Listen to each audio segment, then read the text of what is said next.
Wendy Bell Radio is live. Hey. Hi, everybody. How are you? Good morning. I have one thing to say. How are you? And it's this. Okay. Okay. If you don't need another reason to get Hydrolift for your hair. Look at that thing. Here, get the full, it takes up the whole screen. I swear to God, my high school graduation picture was no frame around me. There was no background. It was all hair. Yeah, but that was Aquanet. That was my freshman year. That's just ugly. So there's a difference. But I'll have to find it for you because it's...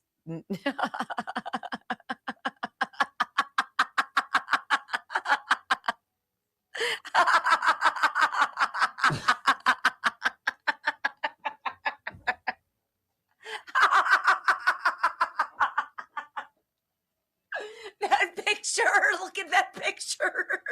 Oh my gosh, the only thing that's missing from the Gold Dusters picture is me having a mustache.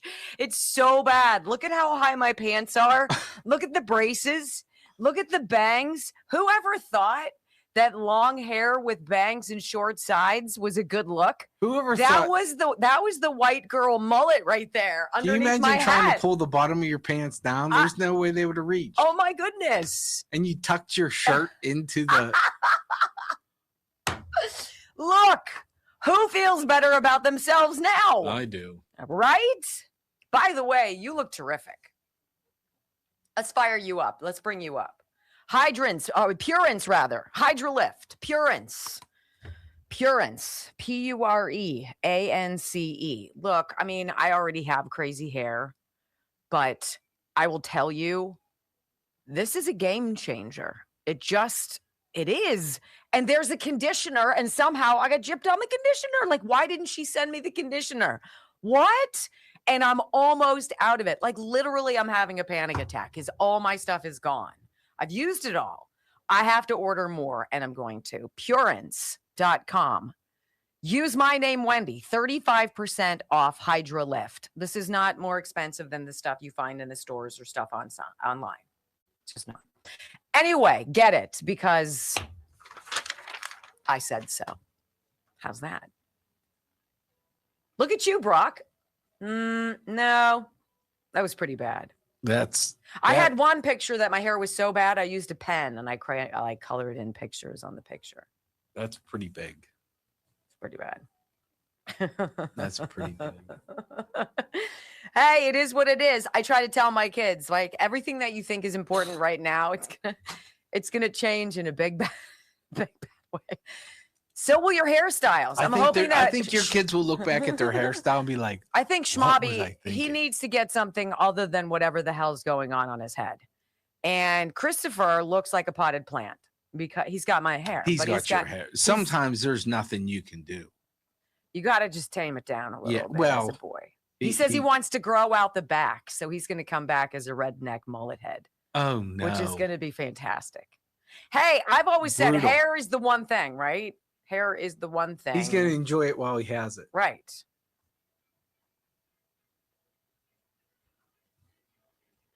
Hoka Pen says Hydrolift has definitely made my curls bigger. And Penny has gorgeous hair. She's got beautiful skin to begin with, but the hair is spectacular.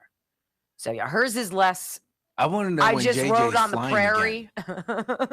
Right? I'm out of the German mustard, which is and I'm almost out of my truffle oil, which is apparently the secret recipe, the secret ingredient to Kate's balsamic. Yeah. Really? Yeah. By the way, we're going to be pimping Casandrinos today and tomorrow. Just get it. Just try it. You'll never go back. You'll never go back. I got a testimonial about it. You know what? Look, let me read you this Hydrolift real fast since I was on it. I'm a longtime listener going back to your days on local news, tried many of the products you've talked about. 6 years ago, had my thyroid removed. I blame for no longer having beautiful full head of hair. It was thin. It lacked body.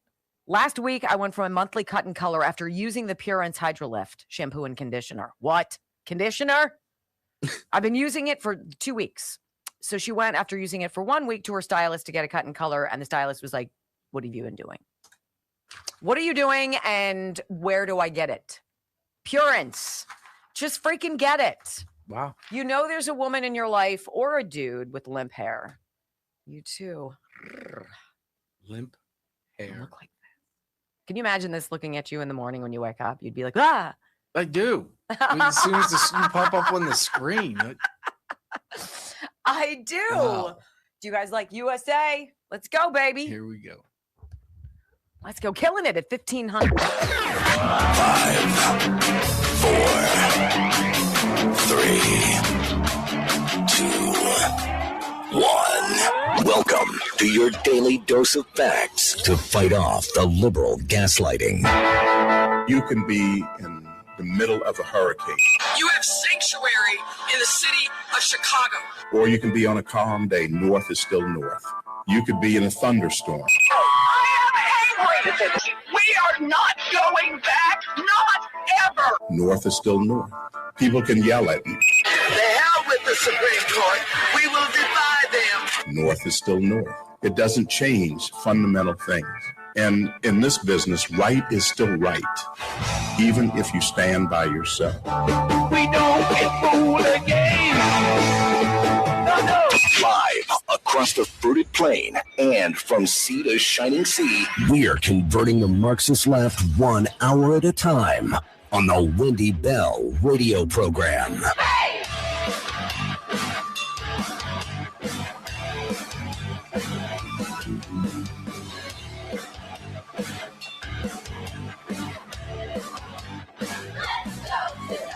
Well, hello, America, and greetings to all of you across the beautiful fruited plain. This is the Wendy Bell radio program. We are so delighted to welcome you. 3 hours of common sense conservatism. That's what we're going to give you.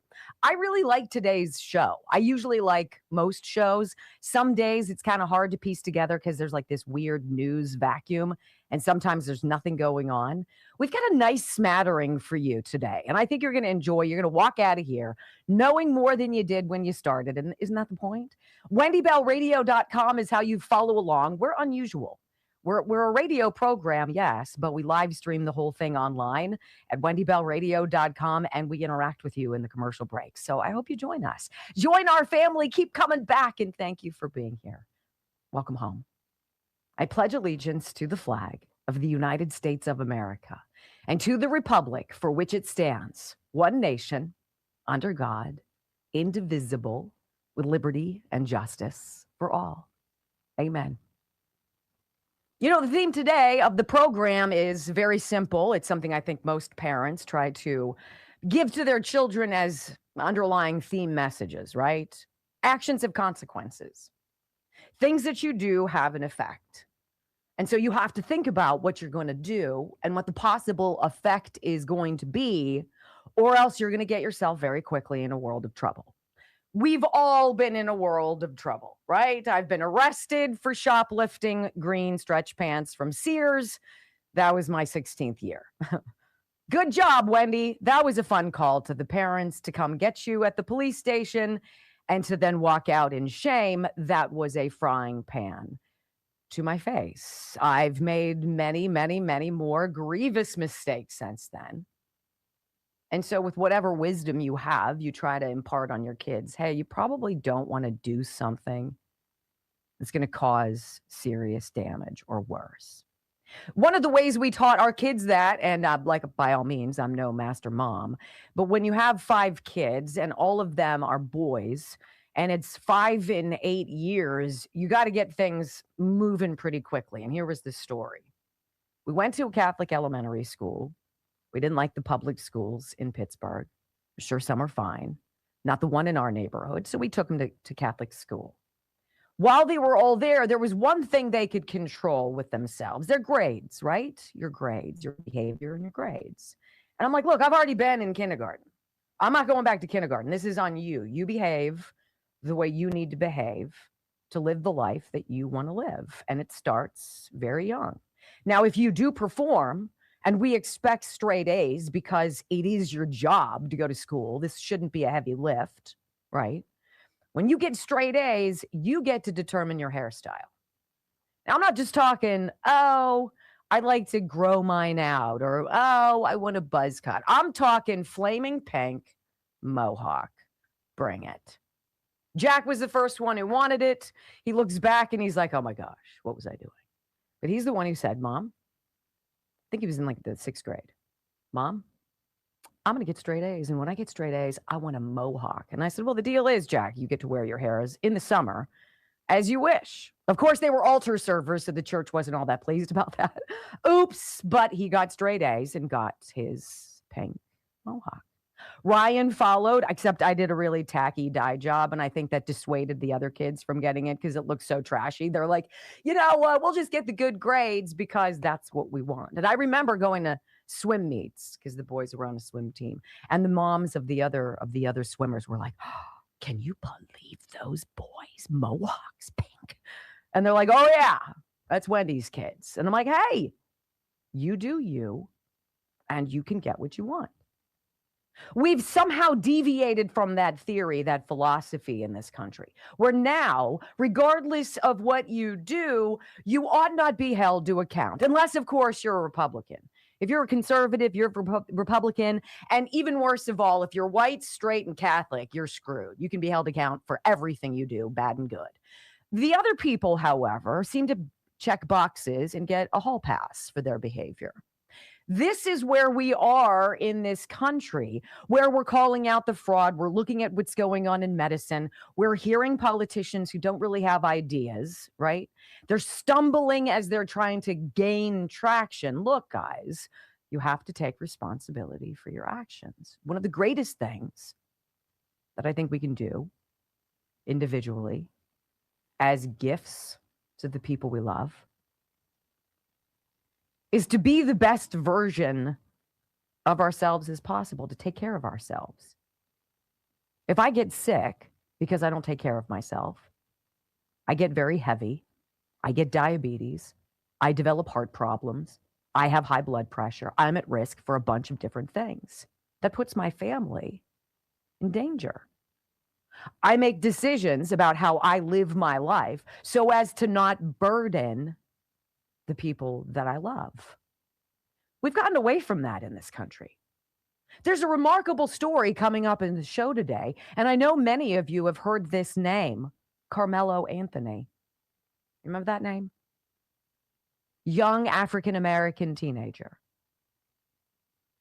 Now, I could stop there because anything a young African-American teenager seems to do in this country seems to be explained away, excused away, victimed away. No, you're being racist. Oh, that's being discriminatory.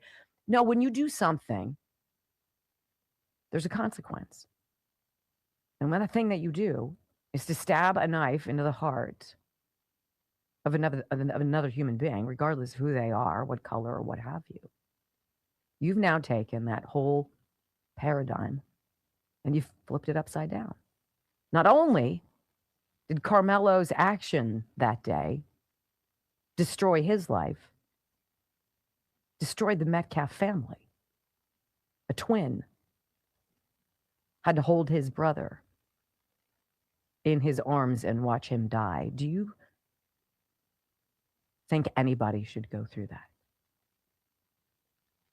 But it wasn't just the Metcalf family. It's the Anthonys. It's the kids in their school.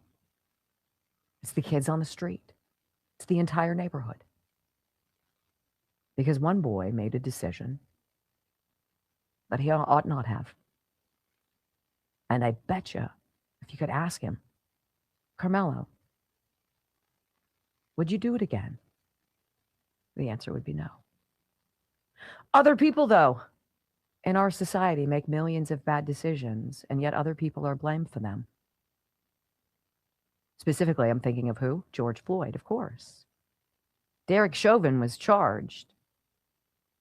He was prosecuted. He was tried. He was convicted of a crime he did not commit. The crime happened that day that George Floyd awakened.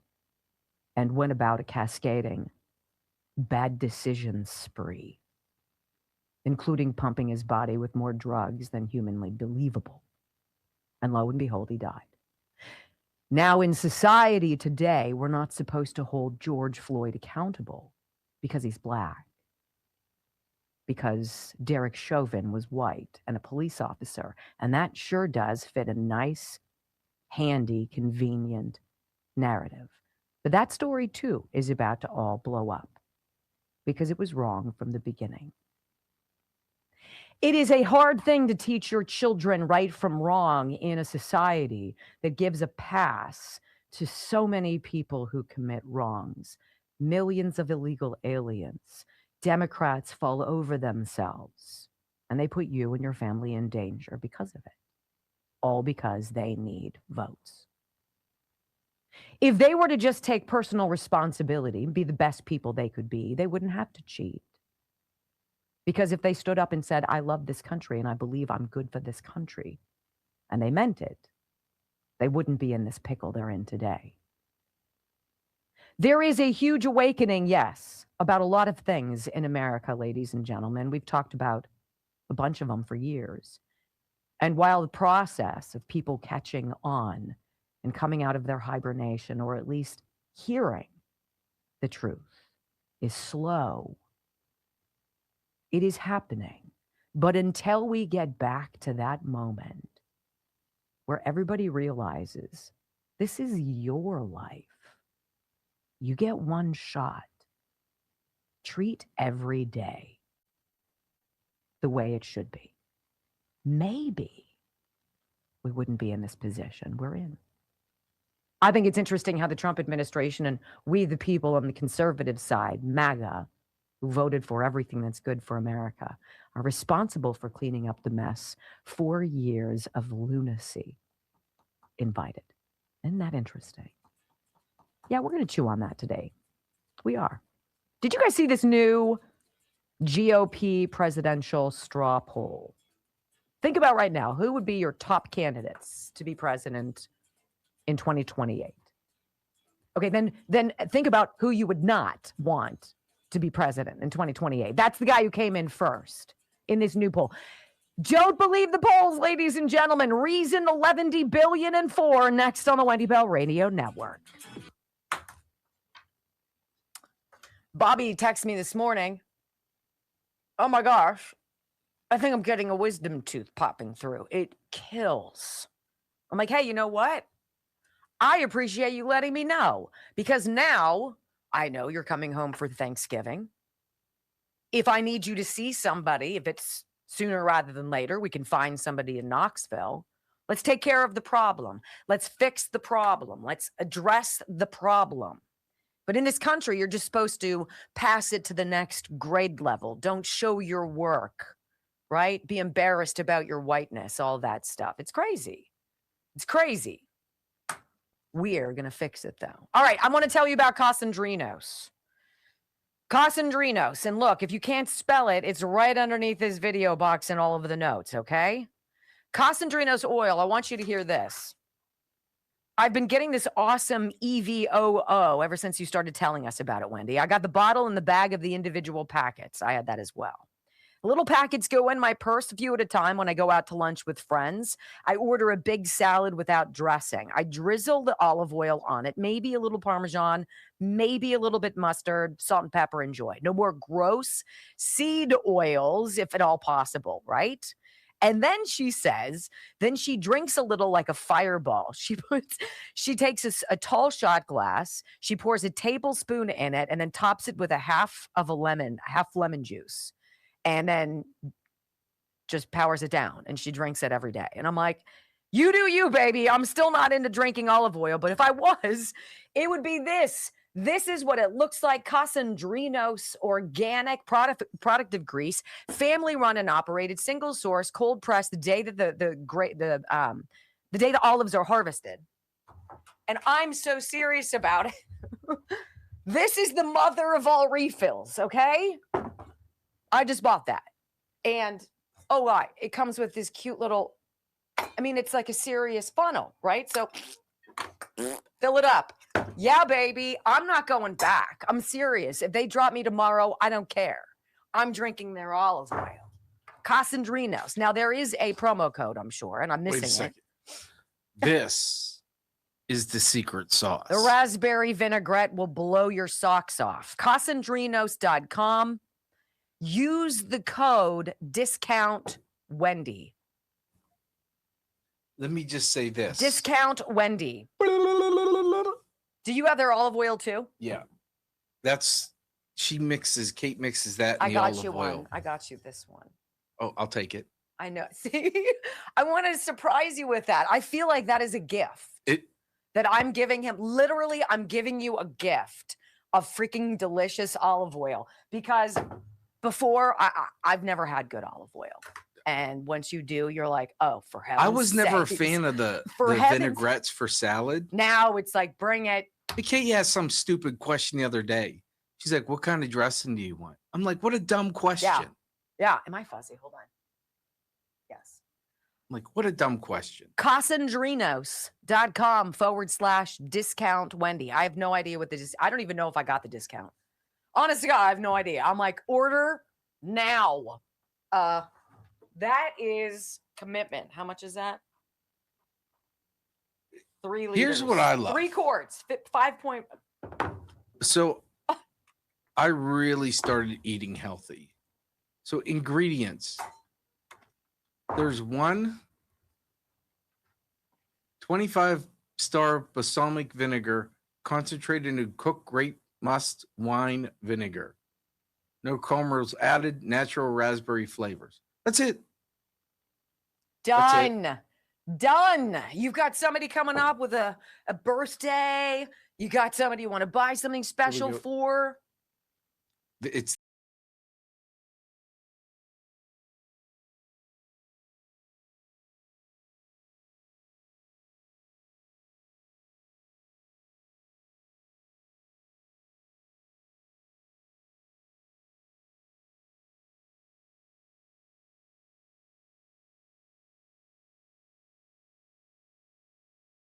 And right, except the magicians who are trying to pull these tricks really suck.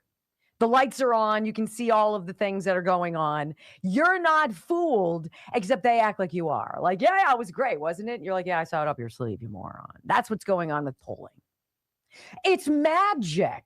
Think about the easiest way to drop a little nugget of information that people then start yammering about. Now, does it need to be true? In my world, yes. I mean, silly me likes real stuff, facts, data, stuff we can chew on and go over and prove. Not this, but I think that you'll be interested. Okay. So this is an article on the Western Journal. I like this site. And there's a Washington and Jefferson straw poll. Let me put my glasses on. Guess who's in the lead? And then the poll question is basically, and the straw poll is you get a bunch of people together and you're like, all right, give us your options. Whoever you would vote for president for the GOP in 2028. Who do you got? Well, no, it's not JD Vance.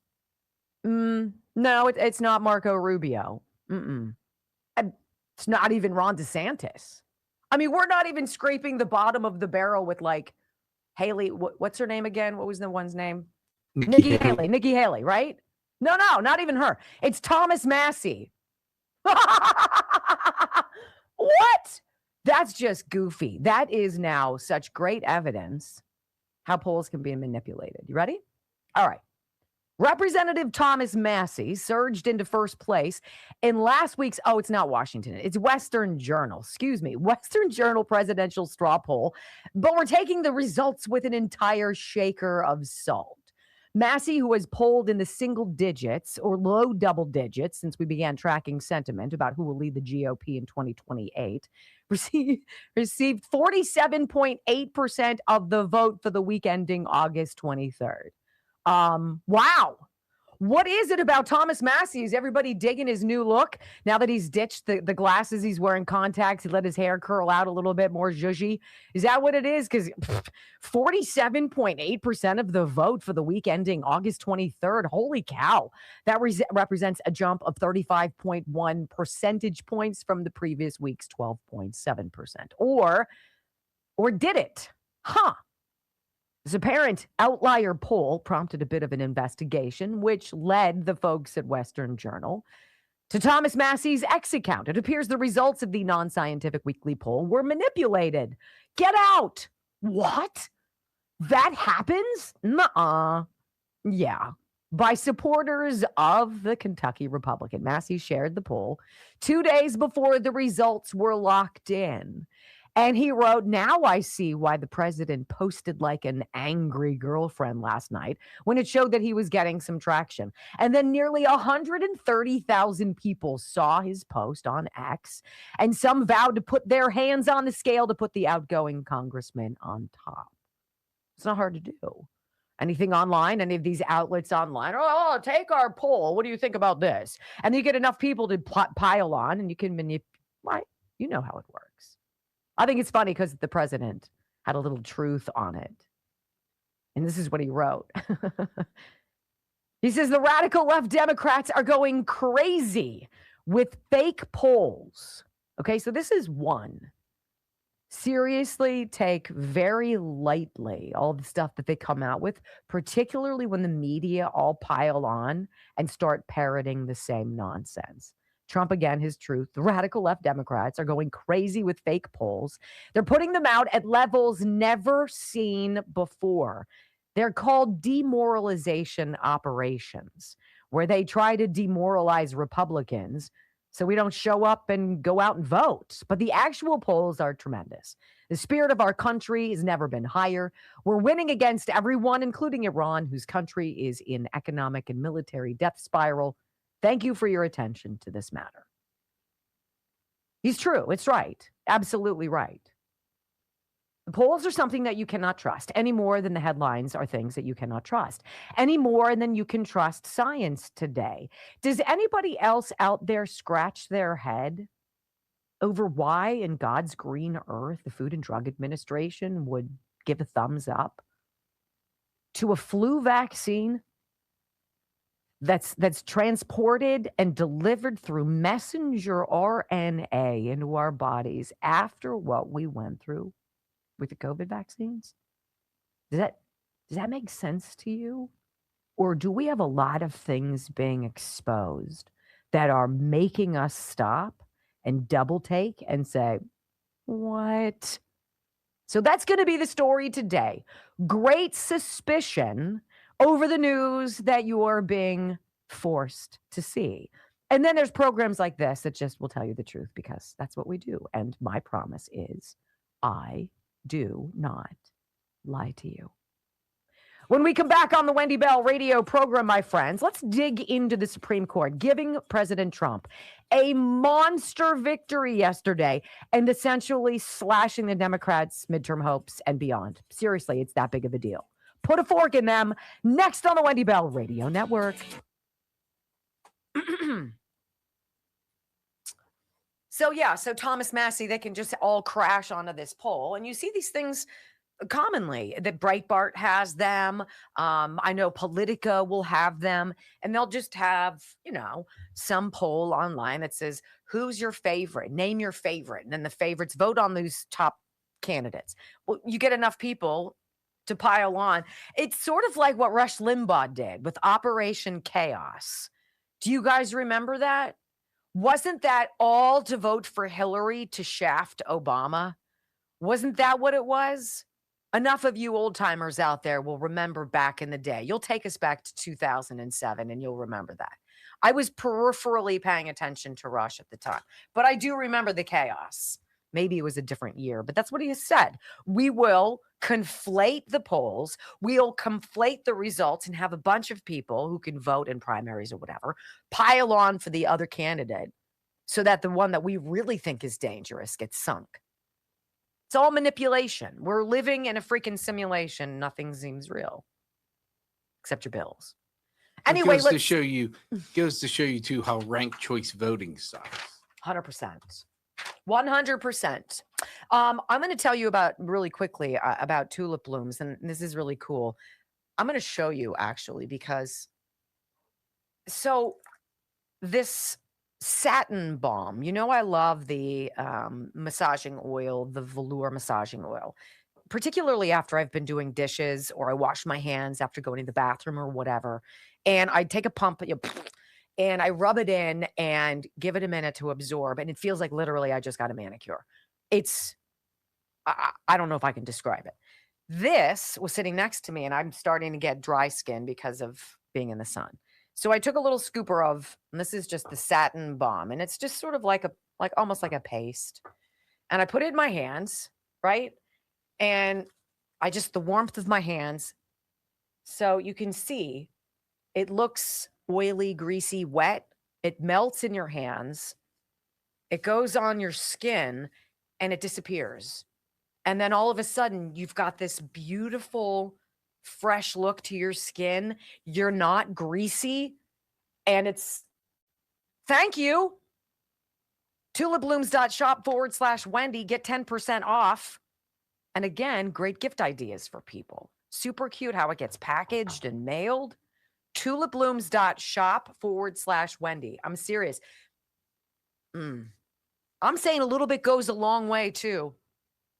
And it just smells fresh. Okay, enough about me. What do you think about me? All right. Don't you want to have a salad now that you have that balsamic dressing? Yes. Which means I'm going to have to go buy steaks. Yes. Or I could grill some chicken. I bet you chicken would taste good too.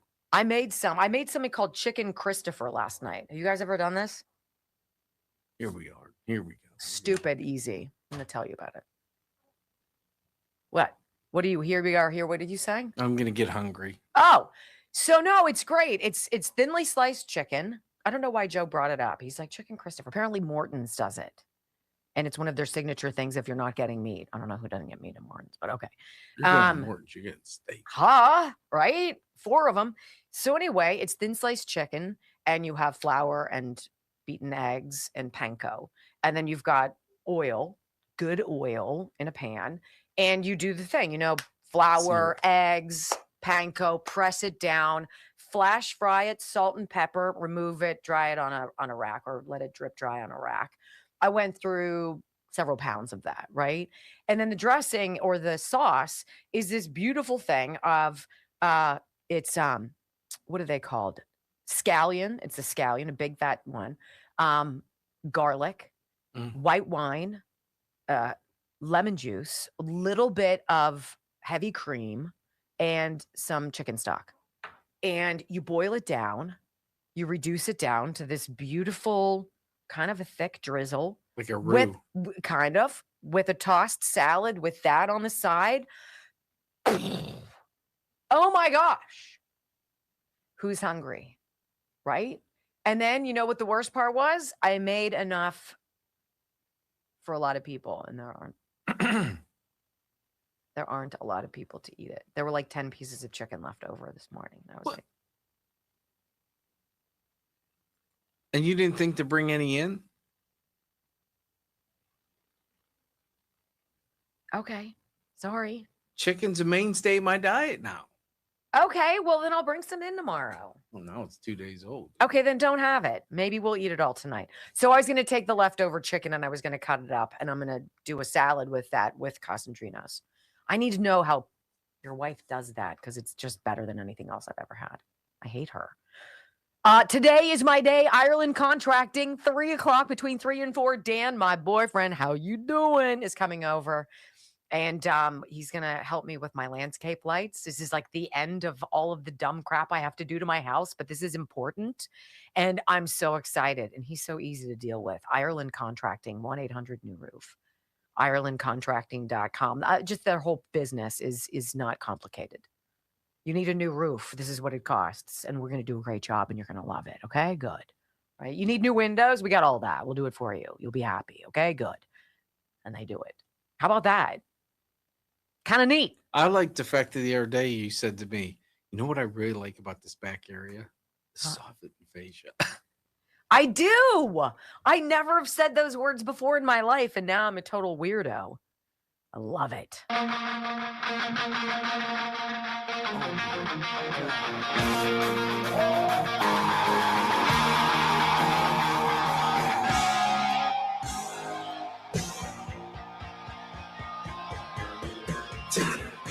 Welcome back to the Wendy Bell radio program. You know, I don't think we can overstate how big of a deal this was yesterday at the Supreme Court.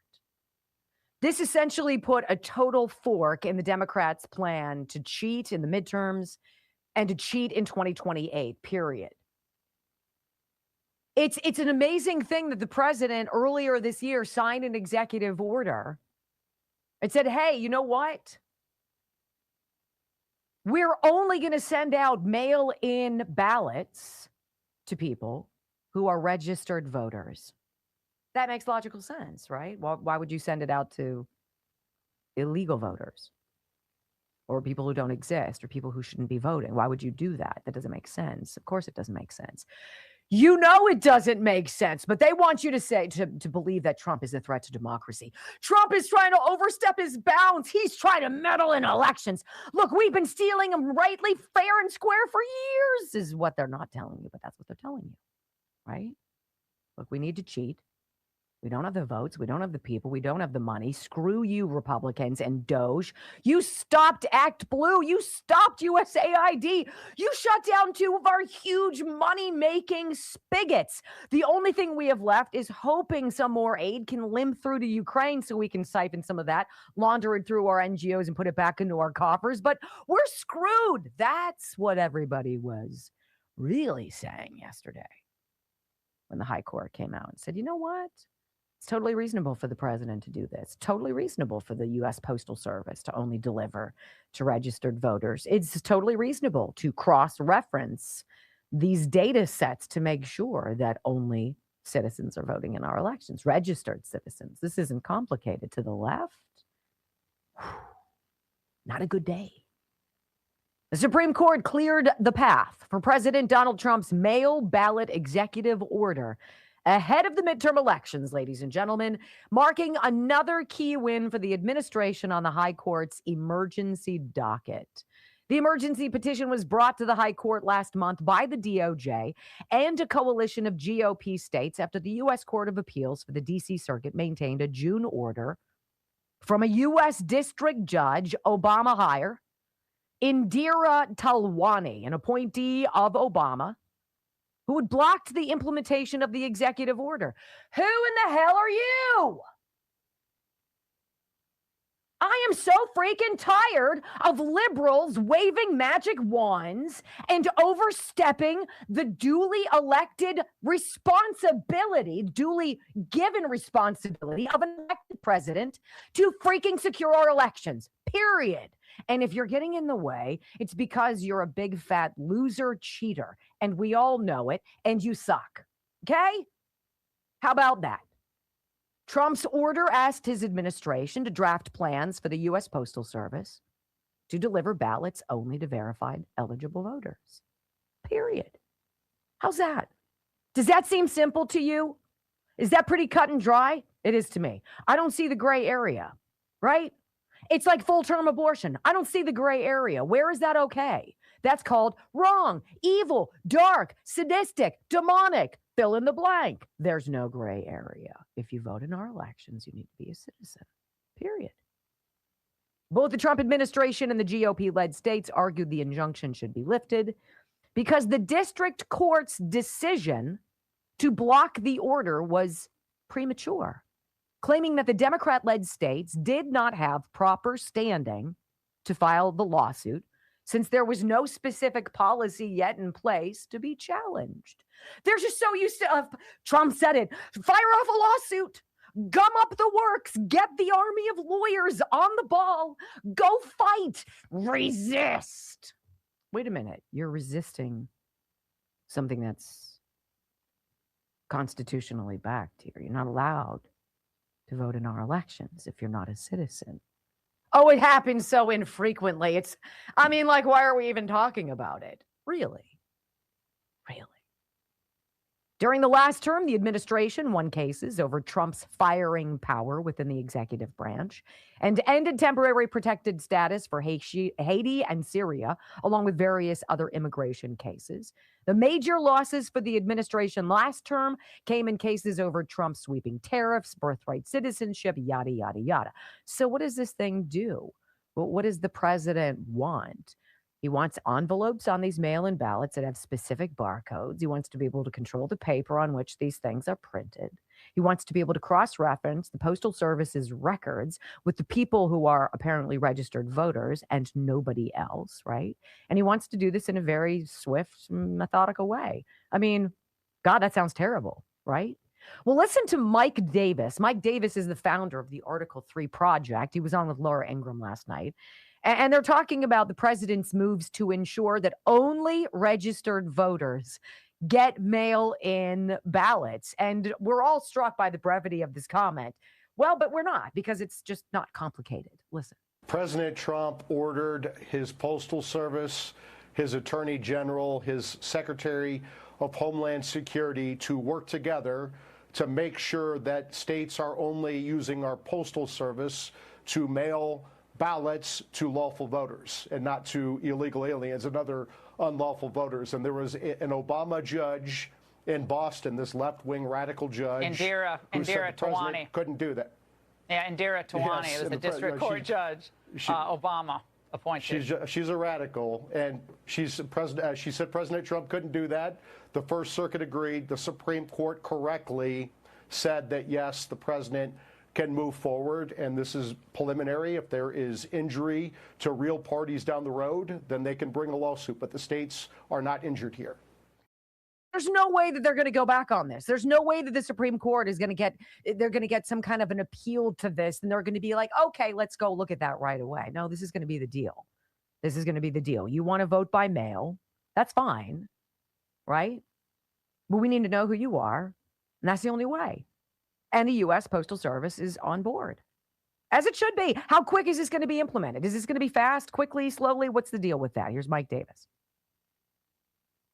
The president is going to move fast.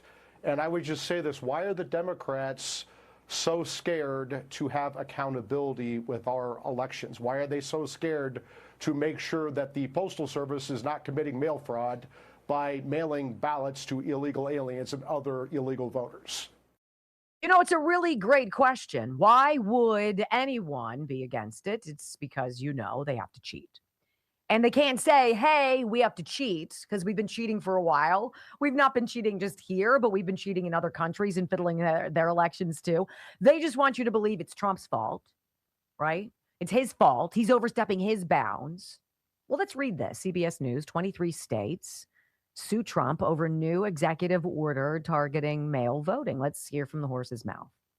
Officials from 23 Democratic states in the District of Columbia filed a lawsuit seeking to block President Trump's latest executive order that aims to restrict mail voting, arguing the directive unconstitutionally attempts to interfere with states' administration of elections. It does no such thing. It just says, in order to get a ballot, you got to be a real person. I mean, that's it. The lawsuit led by California was filed with the U.S. District Court in Massachusetts. It asserts that neither the Constitution nor any federal law gives the president the power to mandate widespread changes to states' electoral systems or voting procedures. Well, that's not at all what he was doing. And they filed a lawsuit before the machinations of this were even put into gear. And so the Supreme Court said, you're fighting something that's logical, that's a bedrock of our American culture and who we are. It's a bedrock of our sovereignty. And y'all are flipping out and getting your unnies in a bunch before anything's even happened. Stop it with the resist, you hacks. I'm paraphrasing on behalf of the High Court. I'm going to take that liberty. So I'm wondering, who are these 23 states? Who are these people? What are these people? Well, Democrat states suing to stop President Trump's one ballot per registered voter plan. I'm going to tell you this because this is where the cheating is going to go down. This is where they need to cheat. You ready? Washington, Oregon, California, Nevada, Arizona, New Mexico, Colorado, Minnesota, Wisconsin, Illinois, Michigan, New York, Pennsylvania, Virginia, North Carolina, Maine, Vermont, Massachusetts Rhode Island, Connecticut, New Jersey, Delaware, Maryland, and the District of Columbia. You know, just for giggles, I was like, that's so weird that all of these states, 23 in the District of Columbia, all Democrat run. There's not one Republican state that's like, you know what, I think this is an overreach. The Republicans are like, yeah, it makes sense. Why? Are they not cheating? Kind of doesn't feel like it. So I decided to cross-reference those 23 states and D.C. with the Democrat-run states that are refusing to hand over their voter rolls. Oh, wouldn't you know, those states are Washington, Oregon, California, Nevada, Arizona, New Mexico, Colorado, Minnesota, Wisconsin, Illinois, Michigan, New York, Pennsylvania, Virginia, North Carolina, Maine, Vermont, Massachusetts, Rhode Island, Connecticut, New Jersey, Delaware, Maryland, and the District of Columbia. The exact same states suing and asking the high court to stop President Trump from securing our elections.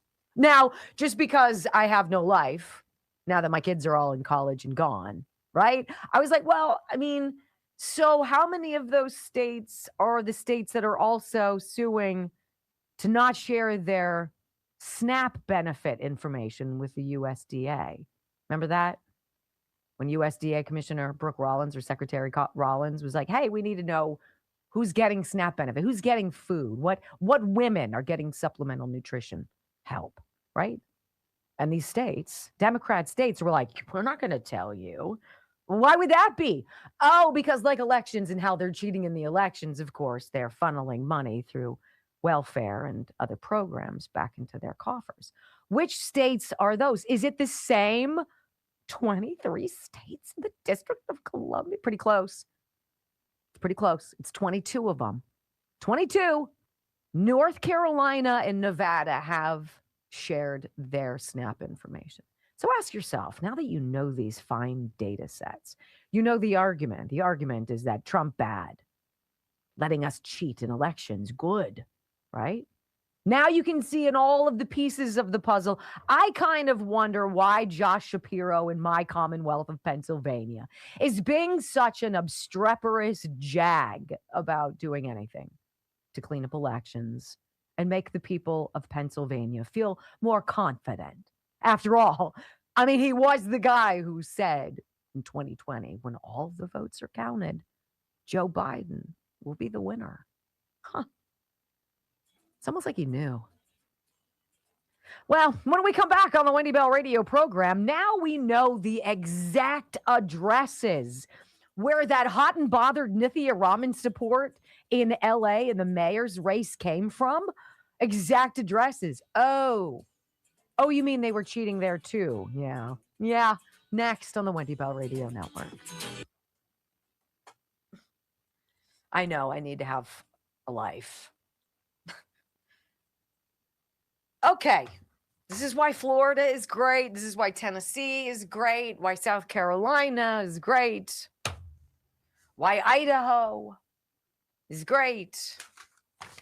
Okay. So I want to be serious about this. If you have younger grandchildren or children, and you know your kids are in school and they are bacteria magnets, it's just the way it goes. Why wouldn't you start taking Healthy Cells Immune Super Boost right now as we walk into flu and cold season and get yourself kind of protected before you do this? This is like the greatest prevention is taking Healthy Cell Immune Super Boost. And I'll read you what it says, even though it's microscopic. Says immunity activating vitamins, minerals, and phytonutrients, including vitamin C, vitamin D, zinc, and echinacea for powerful immune support. There was just a study that was done, and it had something to do with high dose IV vitamin C. These are the things that nobody wants us talking about because then you don't need a prescription from pharma, right? Healthy Cell is one of those companies that gives you a great off-ramp.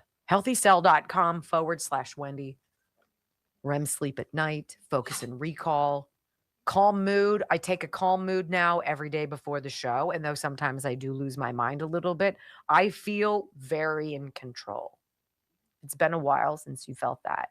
Check out healthycell.com/Wendy.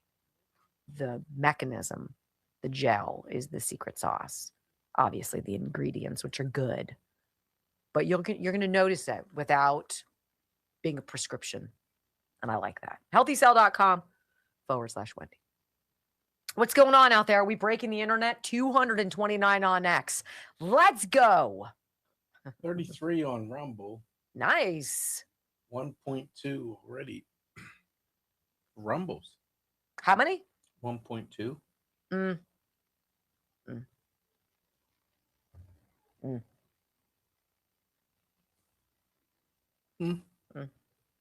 We were 7 yesterday. We were 7, but apparently Alan was telling me, our analyst was telling us that, or telling me that Dan Bongino has a new guy he's bringing into the fold. And we beat him. Who's that?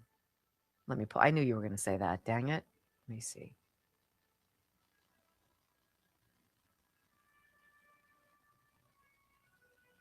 I get so dang many freaking messages.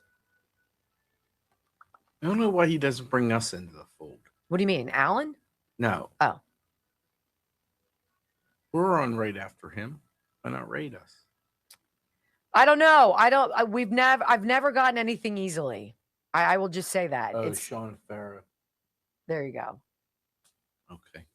Who's that? That's the guy that always does the Trump impersonation. Mm-hmm. But does he have a good show? I have no idea. I've never seen it. Hey, anybody who wants to pay attention to it, let me know. Not like I care. I hope everybody does well. I'll kick his ass anyway. Amen. Whatever. And you can help. I know. It's been a while since you guys have been golden thumbed. No, that sounded creepy. My eyes suck and I don't want to wear my glasses.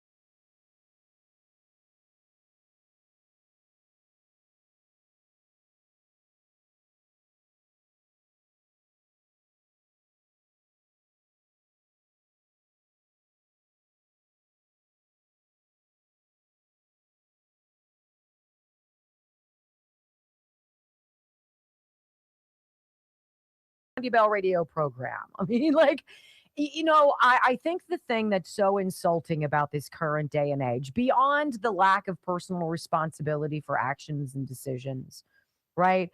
Beyond the built-in excuse mill if you're a product of DEI box checking, if you failed to deliver, because you never should have been put in the position you were in, because skin color doesn't equal quality, right? It's who you are, what you do, what you're willing to work at. I mean, like, it's so common sense. It's annoying, isn't it? And the frying pan to the face happens daily, right? So we're sitting there watching the LA mayoral race. You mean to tell me that the woman who bounced from LA and went to Ghana while the Palisades burned like a crematorium and came back and has done zero for people? You mean to tell me that everybody's hot for Karen Bass? Please. Under no circumstances. And you mean to tell me that the socialist candidate, Nithya Raman, who's been canoodling with these homeless NGOs, apparently that's where all of this happened.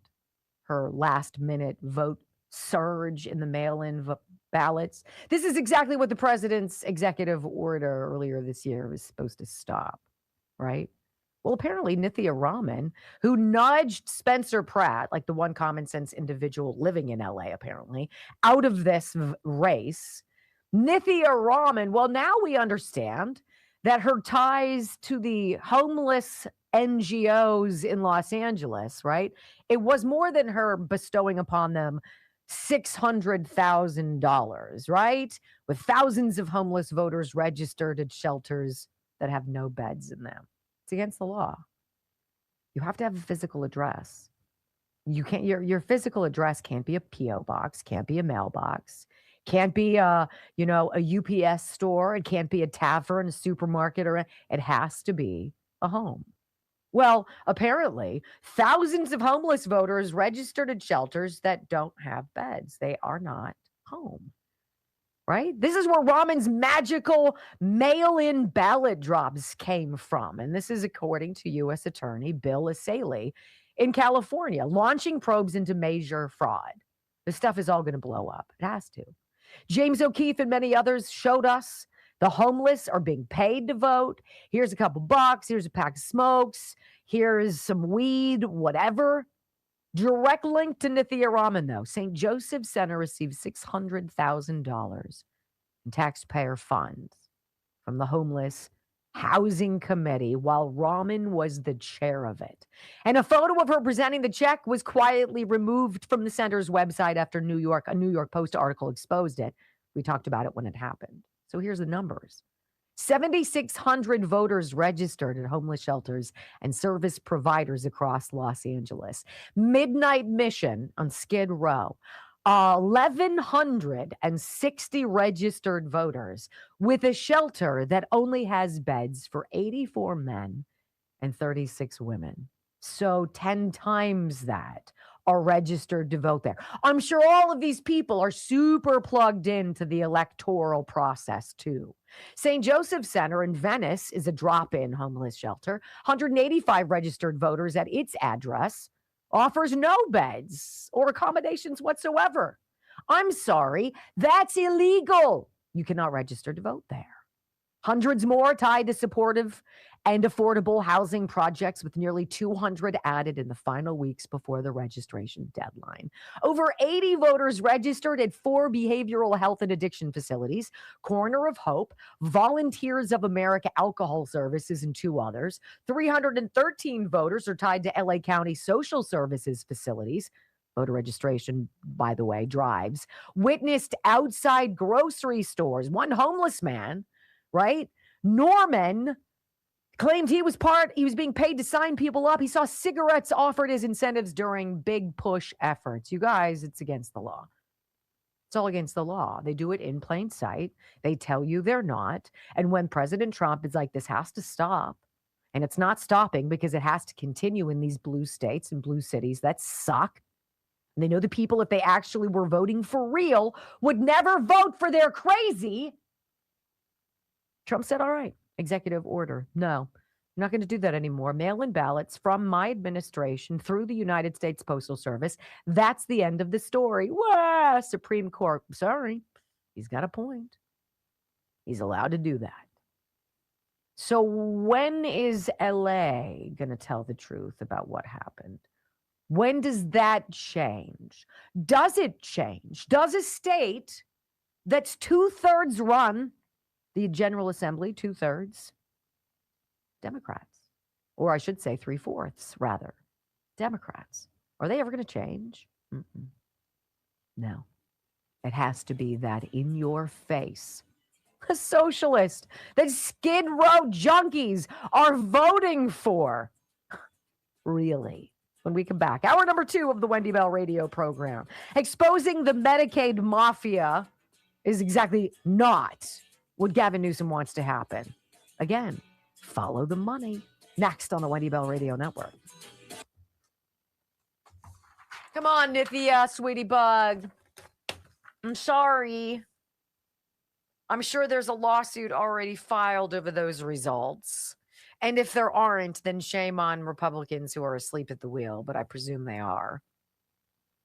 It's wild, you guys. Okay, so I want to tell you, I'm going to pull it up here. I want to tell you about the Pineal Guardian X.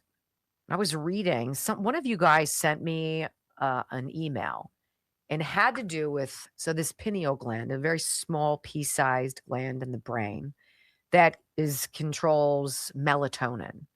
And so if you think about it as almost being like an eyeball, if you eat things, microplastics, fluoride even in water, in high doses, things, there's like a film that gets on that gland, sort of like it would get on your eye, you wouldn't be able to see. And so when that happens, the pineal gland doesn't work the way it should, and your sleep habits are all over the place.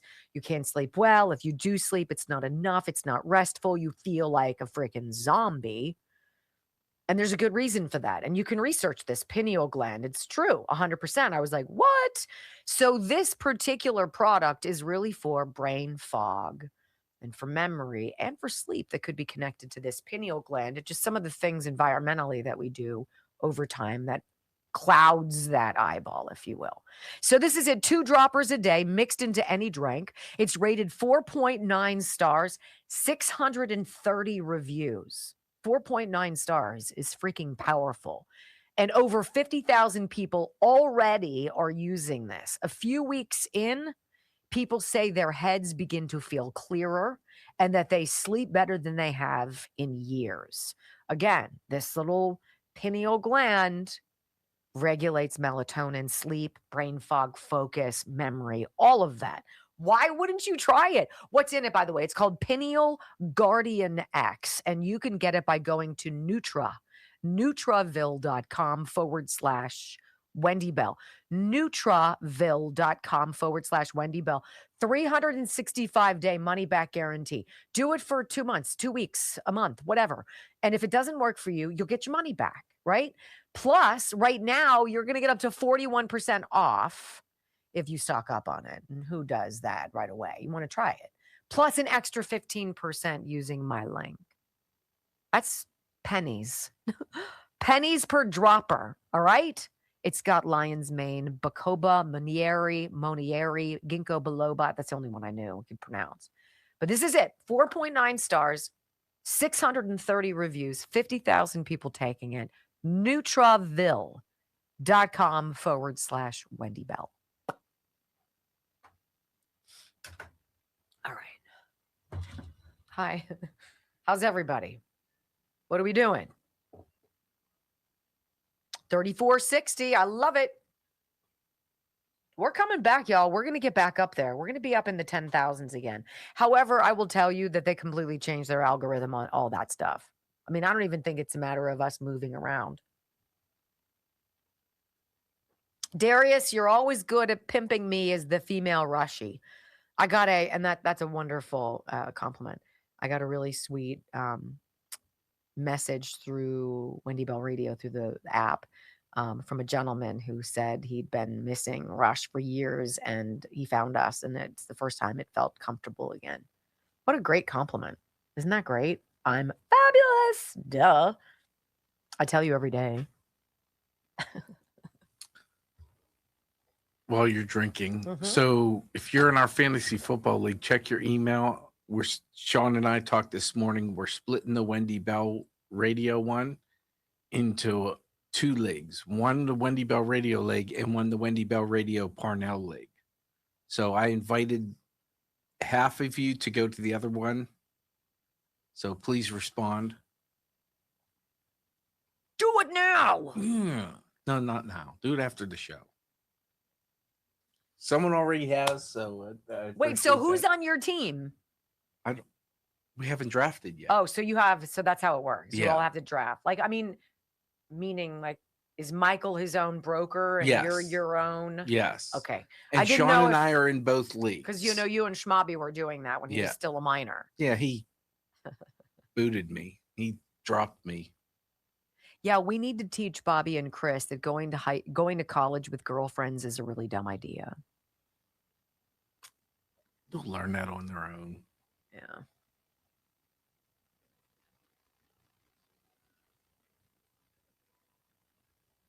What happens for the homecoming dances because Chris's little girlfriend's still in high school.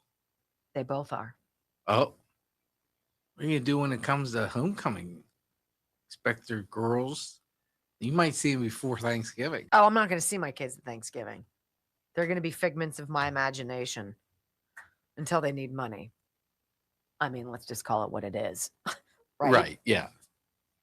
No, who knows? With that new area, maybe they'll invite people over to watch The back game. patio, you mean? Yeah. Mm-hmm. And the slushy maker, That is pretty badass. and the grill. Slushies, you guys, chefman.com, chefman.com. I don't know what else to tell you. I'm going to try to pull it up real fast. This is it's a 90-ounce slushy maker. And this isn't just some slap it together thing and you need a bunch of ice. It does it for you. It freezes it all for you. You literally plug it in, add your stuff, and walk away. And it's like, gotcha. Milkshakes, frappes, again, margaritas, frozen adult beverages. Chef IQ is the company, but you get to them by going to chefman.com. Promo code Wendy. You're going to save 25%, right? So why wouldn't you do this? Large 90-ounce capacity, perfect for families, parties, entertaining, built for year-round use, not just to stick in a cabinet somewhere and pull it out in the summertime. Skip expensive frozen drink shops and make your favorites at home. 25% off. Chefman.com. Promo code Wendy. It's awesome. We're going to put it to use this weekend. I just decided. I shouldn't have given my tequila to Ryan. Dang it. It's bad tequila, though. Right? Right. Okay.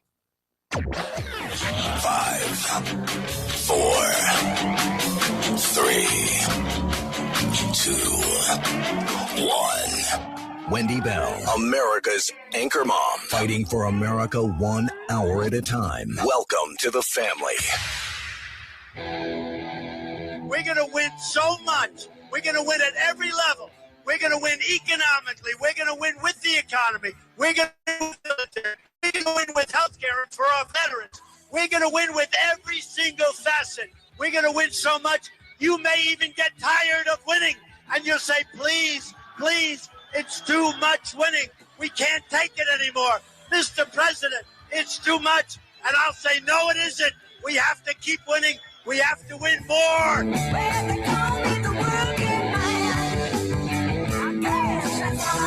We're going to win more.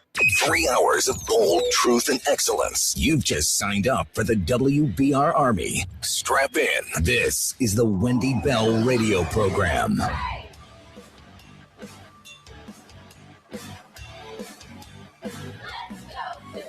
Welcome back. Hour number 2 of the Wendy Bell radio program is live. Hey, 8.5 million podcast downloads. It's 8.6.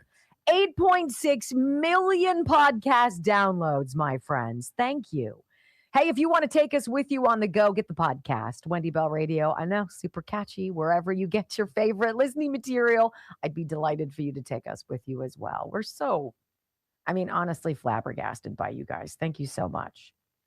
Okay, so we started in the first hour talking about this ridiculous straw poll from the Western Journal, where people would go online and it's like, who do you want to be the GOP's nominee in 2028 for president?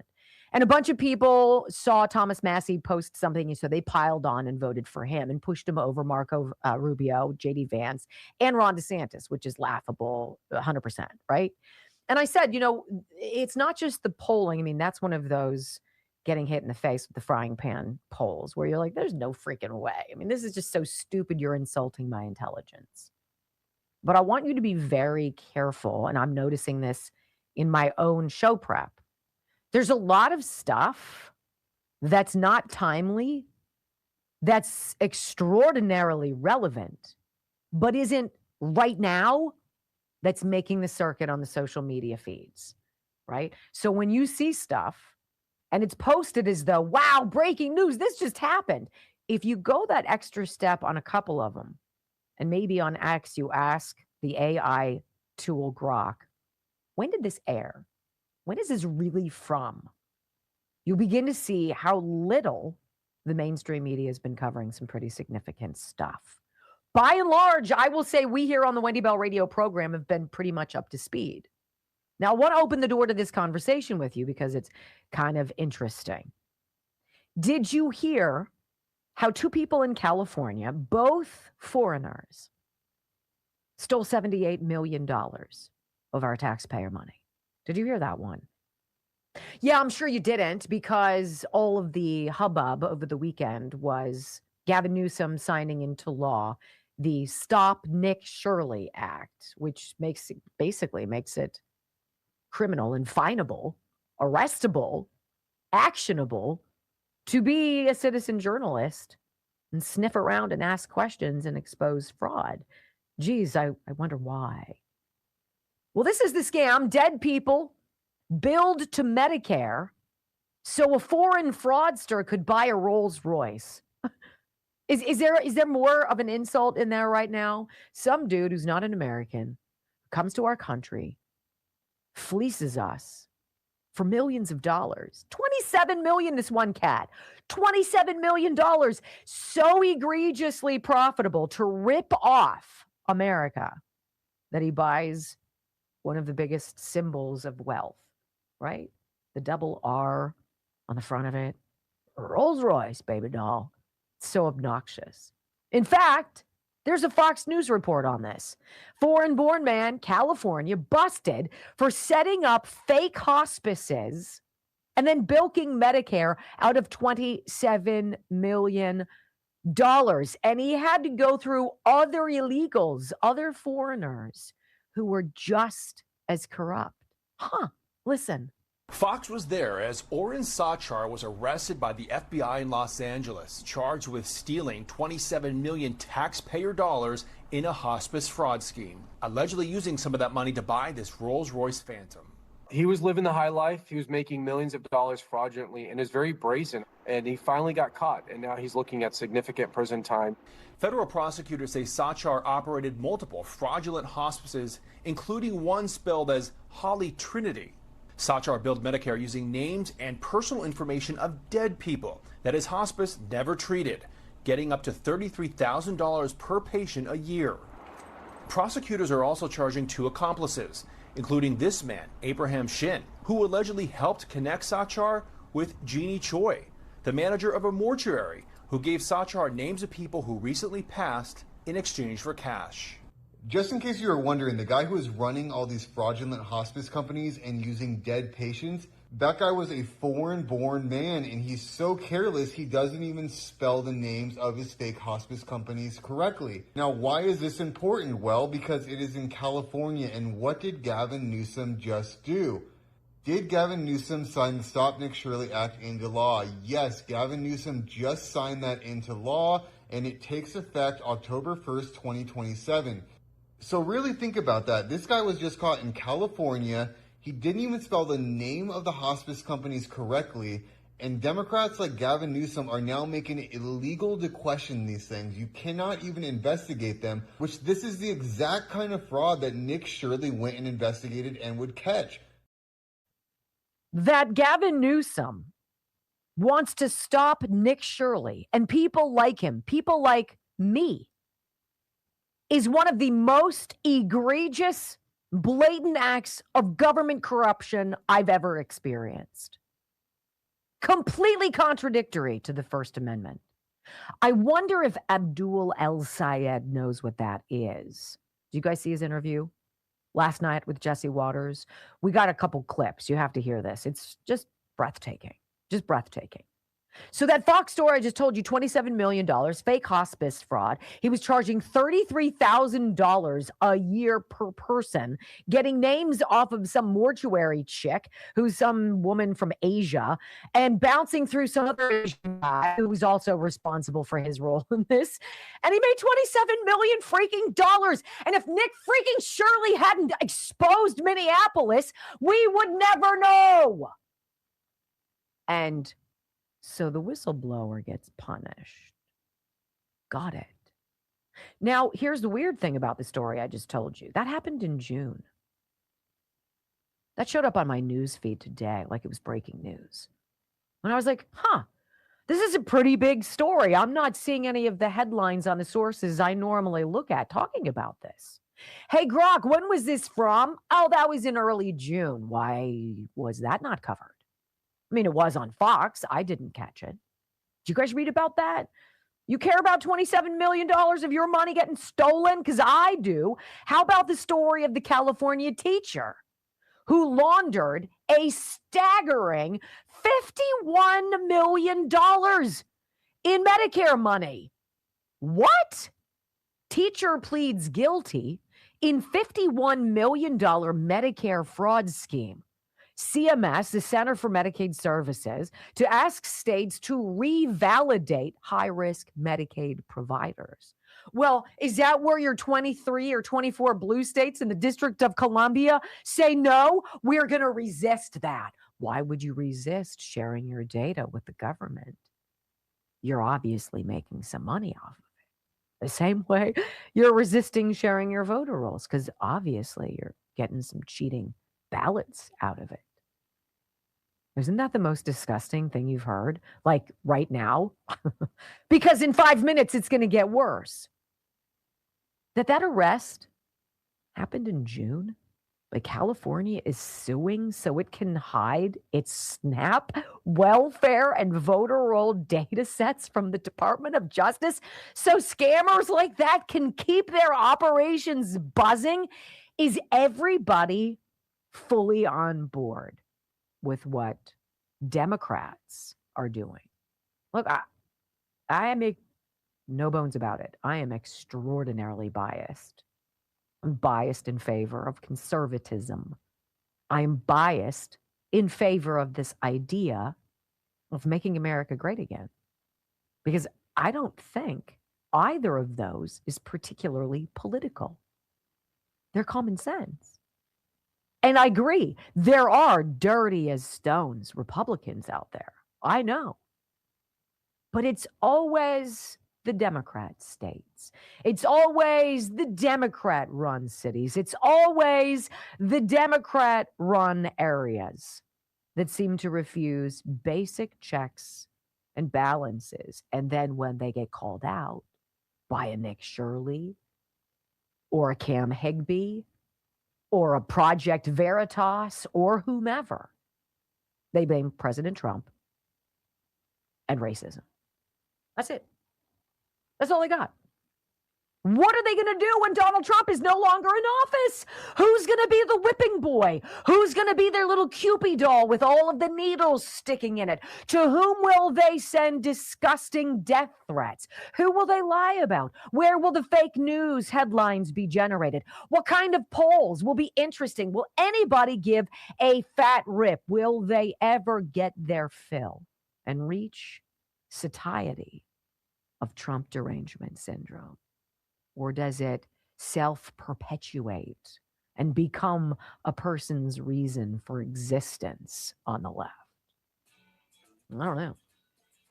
But these stories, they happened months ago. It's almost like they don't want us talking about them. Huh. Why ever would that be? When we come back on the Wendy Bell radio program, reason 11 billion that I love Florida. Do you guys hear about the Sunshine State? The Surgeon General there, Dr. Ladapo, he wants to do something about those childhood vaccine mandates to go to school. I wonder if you're going to like it. Next on the Wendy Bell Radio Network.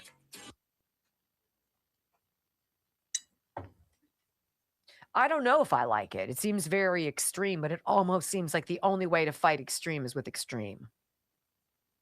I think it's the way you negotiate. You don't go in at your final where you're okay. You know, like you and I talked about this. I don't understand the chicken pox vaccine. I don't get it.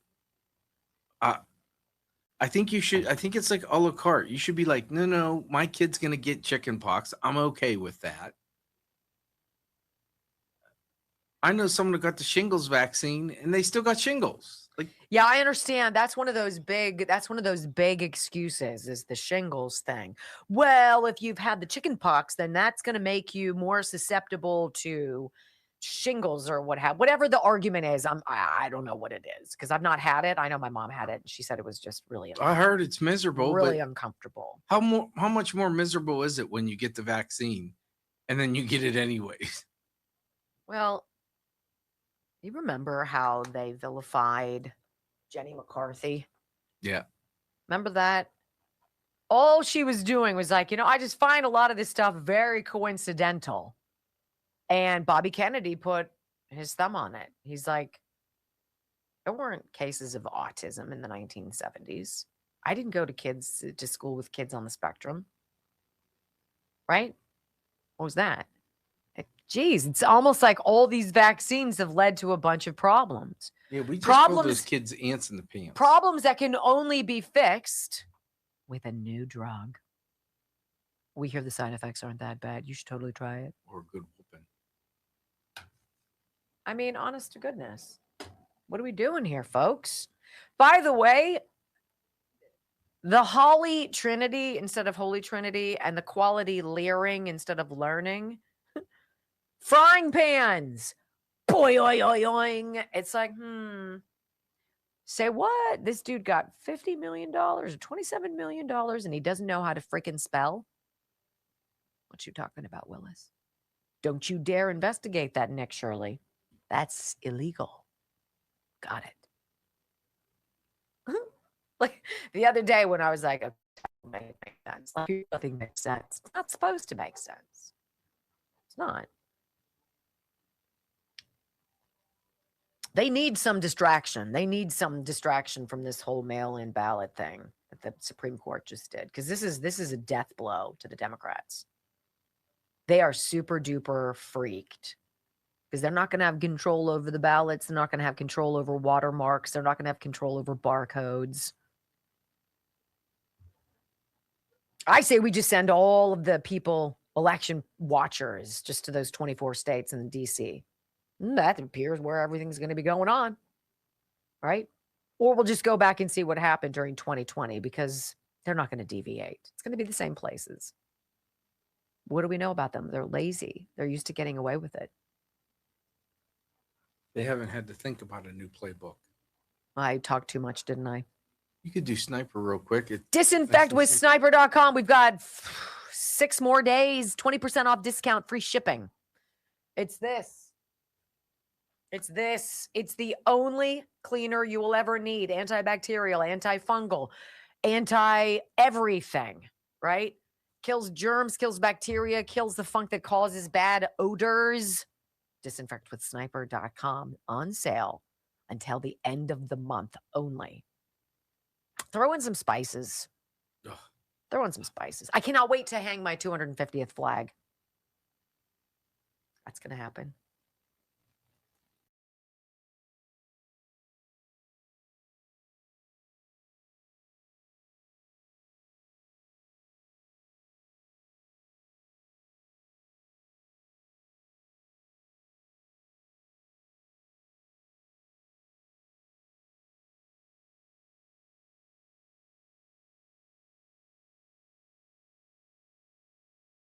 The sort of stuff that we talk about on this program because it forces an honest conversation with yourself. Welcome back to the Wendy Bell radio program. I was a terrible liar when I was a little girl. Terrible in that I was bad at it and I did it often and I always got caught. And it how many times do you have to lie and get caught and then lie and get caught before you get tired of that? And then, as I've shared with you on this program, I had a birthday party and nobody came. And I never got it out of my parents. Did they never actually invite anybody? Or did they tell everybody to stay home? Or was I really that toxic? I'm pretty sure I was really that toxic. And that hurts.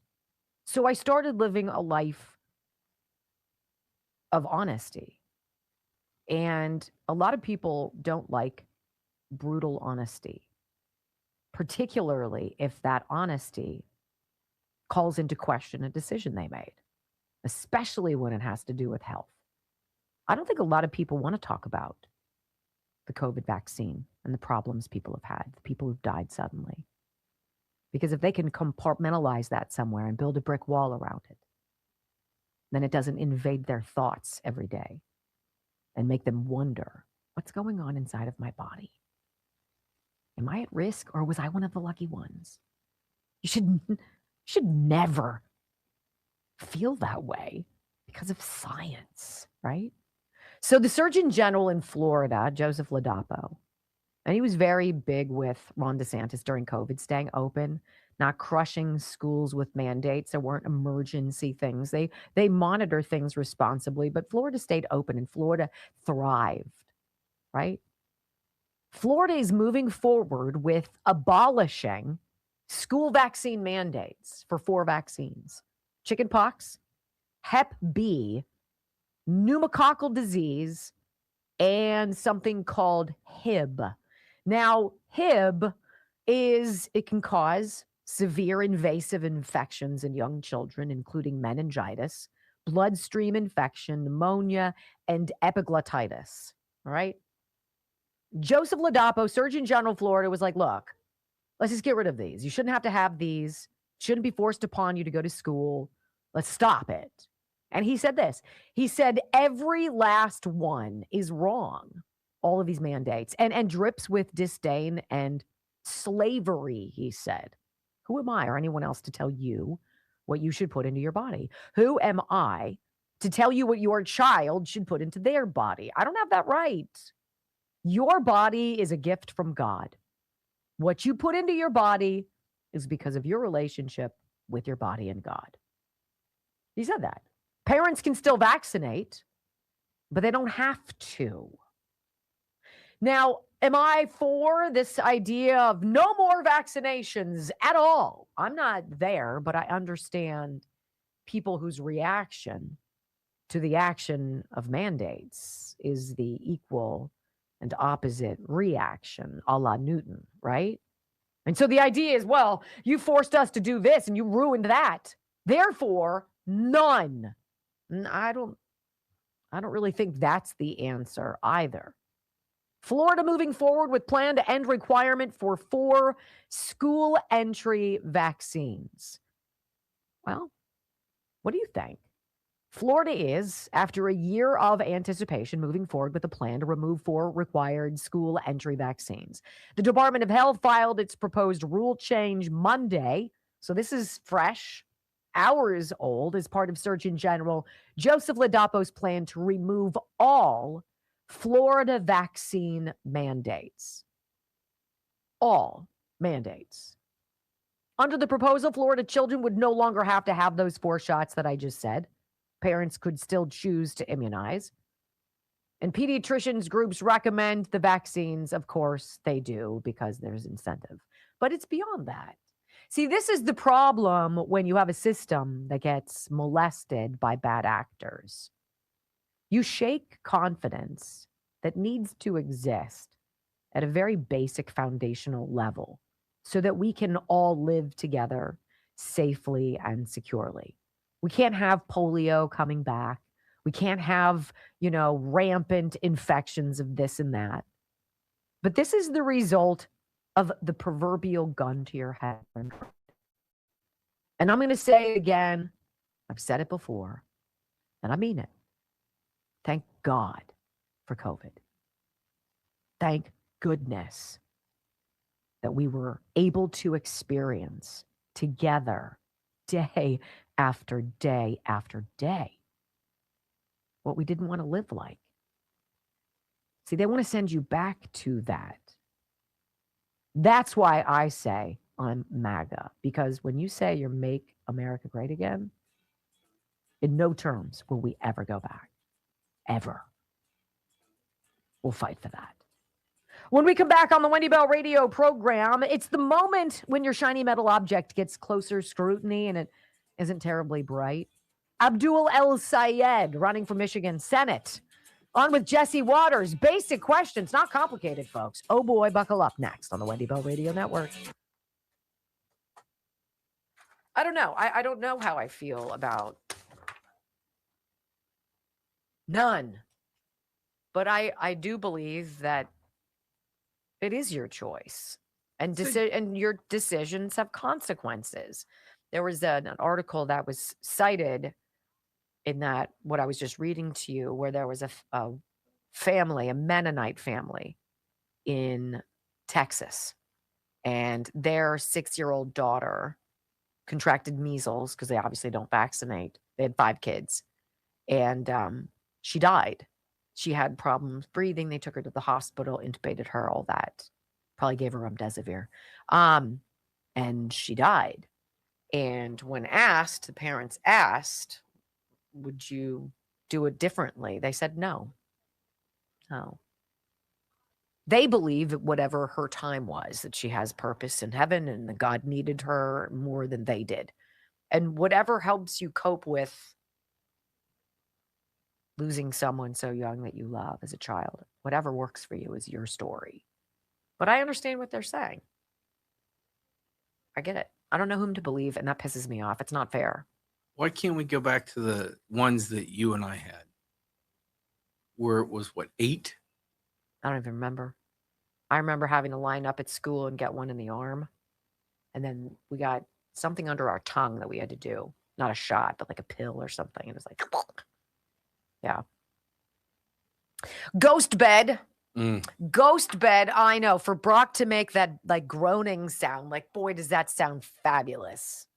You're going to have to try it at my house. You're going to have to try it. Lie down on it and see how you like it. Because I'm telling you, it's another level. The majority of people have not replaced their mattress in over 10 years. I totally made that up, but I'm going to say I'm sticking to it, right? I'm going to stick with it. I know that Joe and I, by the time we finally moved ours out, it was so freaking heavy. And it's so gross. It's skin cells and bugs and other things. Dead squirrels. It was a chipmunk. Ugh. Anywho, we got a ghost bed mattress. The cooling technology is all that and a bag of donuts. I'm just going to tell you. It's on every single model of ghost bed made in America. Family run. Extra 10% off when you drop my name, ghostbed.com. Wendy, I think it's a /Wendy, and then you can use my name. One way or another, you'll get the discount, which is great. And they have dog beds, mattresses for dog beds and RVs, like campers, things like that. Novel. They have pillows. They have linens. I can't speak about those. I can only tell you about the mattress, and it's beautiful. I have the hybrid. So it's got a really reasonable, it's not an aggressive pillow top, but just enough to give you a little squish so that when you get into bed and whatever your position is, mine is usually on my side with holding onto a pillow, right? Can't have my knees touching. It drives me bananas. Zonk out. See ya. Nighty night. 101 nights. Sleep on it. Try it. And if you don't love it, they'll take it back. Who does that? I don't know. Ghost bed. Promo code Wendy. I have so many open tabs. It's not even funny. Let's see how you guys are doing. 328. Look, I want to get up to, this is my goal today. We're halfway.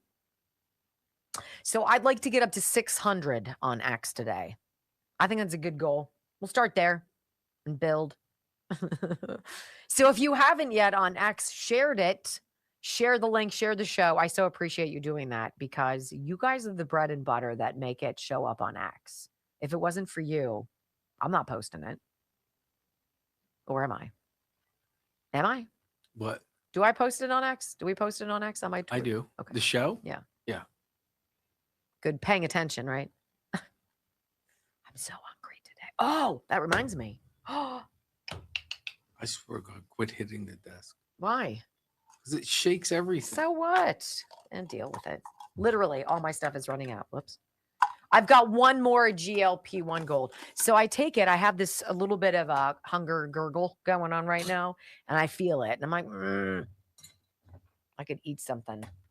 But I have no food and I don't want to eat. So GLP-1 Gold, great meal supplement. I'm just going to tell you, this is Juvenon's big weight loss product. This is for significant weight loss. I've just been using it because I wanted to see how it feels. And I'll tell you, it absolutely crushes your hunger. It just does. And when you're not hungry, you're not being bothered by ho-hos, ding-dongs, and Twinkies, right? Easy to kick little Debbie out of your life. Mm-hmm. You know what? My favorite growing up were the ding-dongs. Oh, those were good. Which were just ho-hos in a different form. In the foil, though. It's only in the foil. I don't know if they've changed the manufacturing of it. I like the snowballs, too. Snowballs were good. They had the pink stuff on top. And white, yeah. White coconut. inside. It was coconut. We had a Hostess outlet store. Like, we didn't get the Hostess from the grocery store because, that was too expensive. but we'd go to the hostess. You went to the hand-me-down hostess store? No, it was just like the hurry up and eat these because the Best Buy date's gonna go soon. Okay, gotcha. And snowballs? I never was a snowballer. I don't know. I like coconut, but that's aggressive coconut. See, I was never a big Twinkie guy. Yeah, I'd stick my finger in there and scoop it out. Yeah, like what's this spongy stuff? You probably put it back. You're one of those half-eat donut people. No. Yeah. Well, no. There's only one kind that I really like. I bet you. What? Half-eat donut person.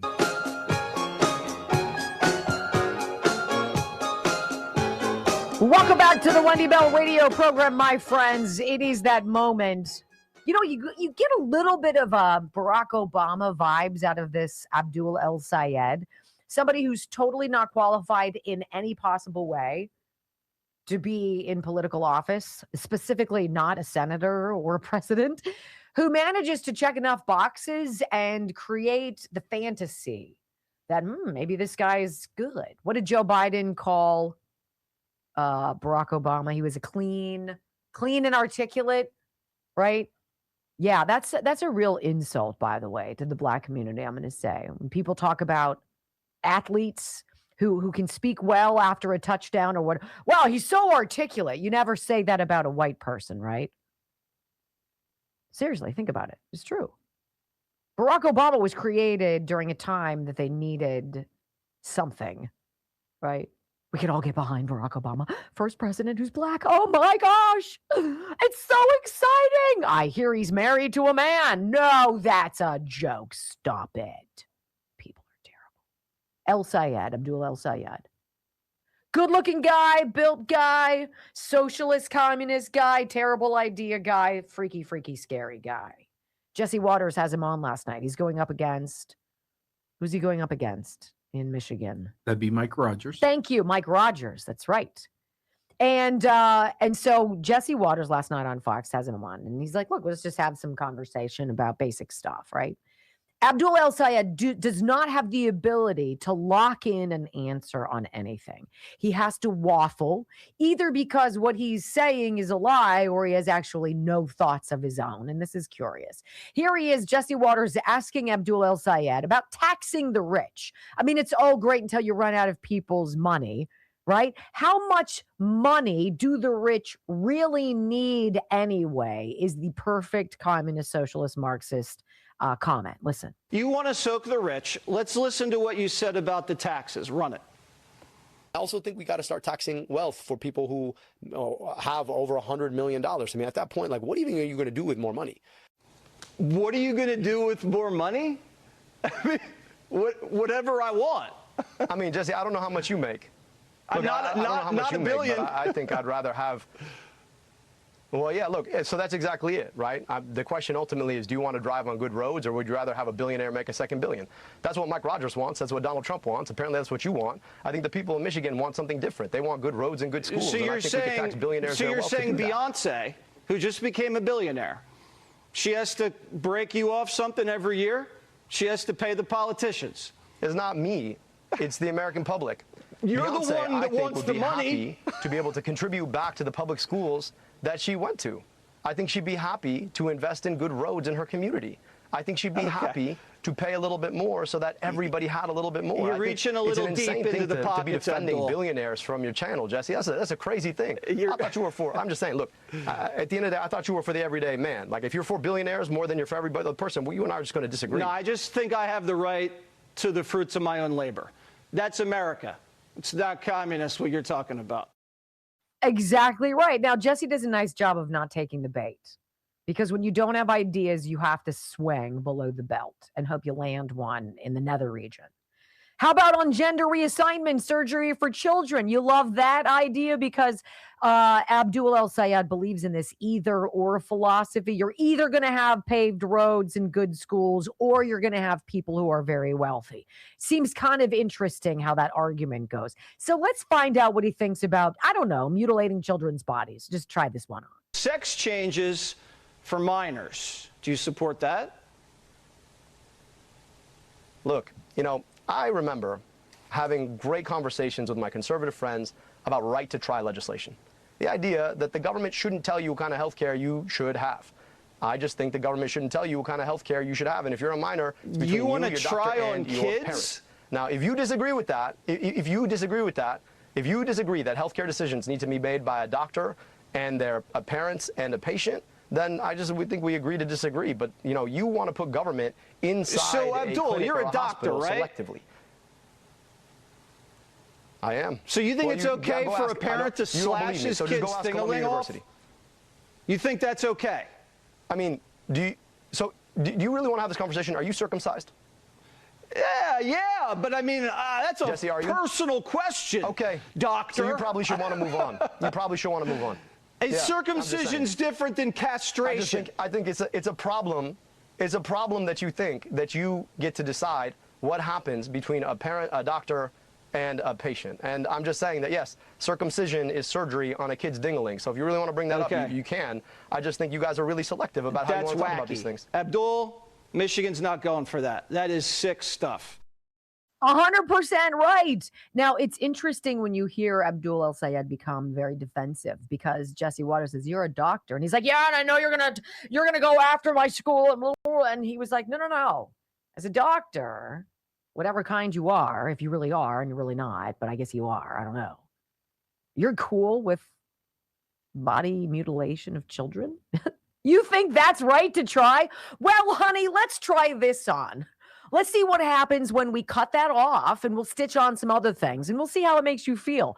I think it's going to solve everybody's problems. Anybody else? I mean, like, what? And so he asks him, dude, you're a doctor. And he's like, what's your defense? What doctor says ding-a-ling? Honestly, what doctor says ding-a-ling? Oh, and Jesse continues. Okay, he says, all right, let's talk guns. I'm sure you're anti the Second Amendment. Are you in favor of abolishing it, though? Because we've heard stuff like that. Like, we're going to open up all the prisons and set all of the whack jobs free, right? And not allow you to have guns, because that ends really, really well. Let's listen in. So we're all good. You also said this. You want to replace the right to bear arms with the right to health care. You don't want to replace the Second Amendment, do you? Well, look, man, I think more people are more worried about whether or not they can see a doctor than whether or not they can have a gun. I'm just going to put that out there. I mean, you're dodging the question. Do you want to replace the Second Amendment? I'm just saying that more people are more concerned about seeing a doctor. If we had a right to health care in this country, they probably wouldn't. And I think that'd be a pretty good thing, don't you? I think you dodged the question. And that's a pretty big one in Michigan. You don't have a right to anything, by the way. You don't have a right to health care. You don't have a right. What are you talking about? And how does that have anything to do with the Second Amendment? By the way, the last time we let the government fiddle with health care, we got Obamacare, which is collapsing the marketplace. How's that experiment going? You guys all love the doctors that you kept. Remember how your insurance, you could keep your insurance. If you like your insurance, you can keep your insurance. Right. How about on the federal budget? Do you even know what the federal budget is? Listen for him to say, look. Look is the stall word. Look means, oh, snap, from Abdul El-Sayed. I don't have an answer. I have to come up with something to bloviate some kind of smoke screen and hope it sticks the landing. Listen. Do you know how much the federal budget is now? No, neither do I. Here's exactly What's the federal budget? You guys want to, right, Pete Hegseth, who used to work for your question. Do you know what the federal budget is? To raise... No. I just want to talk about this. Look, you want to talk about budgets, I'm happy to do that. The guy who used to work on your channel, I think he was like the 6th host on the 5, he wanted to raise our military budget to $1.5 trillion, and you don't seem to be upset about that. What, so we could fight a war we don't know how to get out of, to raise our gas prices $5 a gallon? That doesn't make sense to me, Jesse. We want to talk about the things that we actually should spend on. To me, that's I have a feeling, Abdul, you don't even know how schools. much money the government spends every year. Do you know? Look, the question, Jesse, to me All right, is, so you don't know. Let me tell you what it is. It's $7 trillion a year. And your plan Jesse, to take over the healthcare system is $4 trillion. And here's the problem with it. So to exactly your point, I mean, do you know what I'm not very good at math. I don't think you're very good at math either, but go ahead. Clearly you don't. And you don't seem to care. But I don't think most Americans want to spend that much money on military escapades so that the folks stranded on the USS Abraham Lincoln can't even get a sausage for breakfast. I just think that we could do a lot better with our money, Jesse, and I think that's where you and I tend to disagree. I just disagree. Mike Rogers agrees with you. I think if you spend $4 trillion, everything else is going to get really expensive. You're going to look back at Biden inflation, and you're going to wish you were back there. The guy's unelectable. He is a figment of your imagination. He's walking into if you've ever walked into a fun house with the mirrors, right? And then if somebody was to break one of the mirrors, it would all shatter and you'd be like, whoa, that's Abdul El Sayed. If I walk in over here, I'll craft my answers to talk to these people like this but the basic knowledge is non-existent. Now, I thought Jesse Waters did a nice job. Abdul tried to give him some punches below the belt, and Jesse didn't take the bait. Abby Phillip, the hack news babe over at CNN, she had a different view of how Jesse performed on that. She didn't care about the socialist, Marxist, communist whack job who wants to basically blow up the Constitution and set people free from prison and abolish the police. She's worried about Jesse Waters. He wasn't very friendly, Would they be better off just simply attacking him, if you're going to attack him, on the policies, on the economic incompatibility of what he's putting on the table with what people in Michigan want, rather than saying, oh, he's going to change our culture? What does that even mean? Well, 2 points. That network has more independent viewers than you think, and those clips are going to circulate on social media. And it was quite clarifying, I think, to a lot of people, that he could not give simple answers to questions about the culture of war. He conflated circumcision with sex changes for children. So now it's good to know that he's on the 20% of an 80-20 issue nationally. But if you want to talk economics, fine, let's talk economics, which that network has talked about extensively as well. His biggest economic goal is Medicare for all, also known as single-payer health care, also known as nationalizing health care. He doesn't want to talk about El Sayed, about how that would require taxing the middle class. That seems to defeat the whole championing of the working class mantra, don't you think? He doesn't talk about how that would kick off many millions of Americans off their private or employer-sponsored health care, and the majority of Americans, polling says, like their health care. And you know what's interesting about being a common sense conservative, as I am? You don't want the government touching anything of this. Stay the hell away.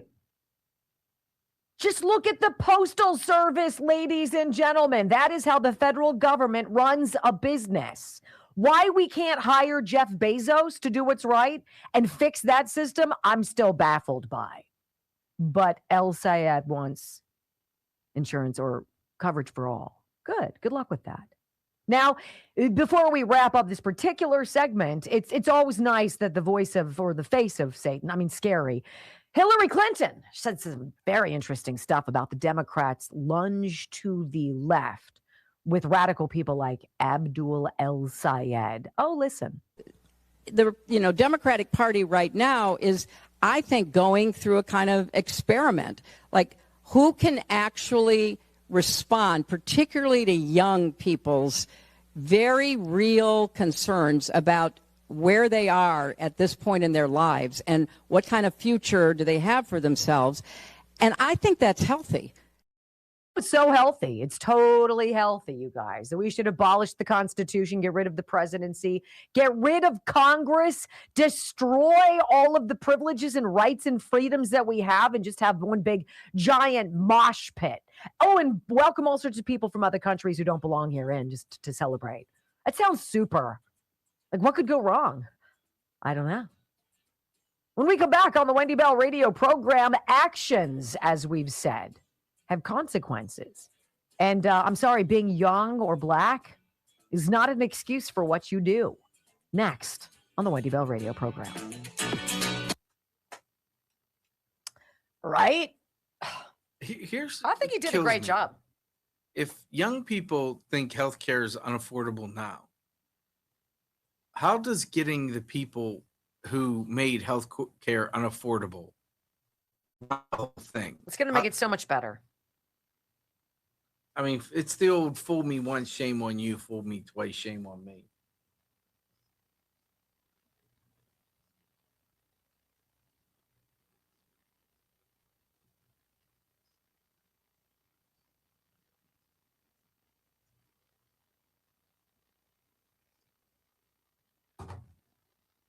All right, let's see what we're talking about here. So I've got this one thing going on right here, right there. And this is You talk about insurance. Right there. Right there. Would that be distracting? To you. Health insurance. This is great. And Brock is right. This is just such an apropos time to talk about health revolution. I was very excited when Tom Yakupin, who we've known for many, many years, Brock, well before I did, met Tom, and I worked with him at our first radio station before I got us both fired, or basically me fired, and he had to walk away.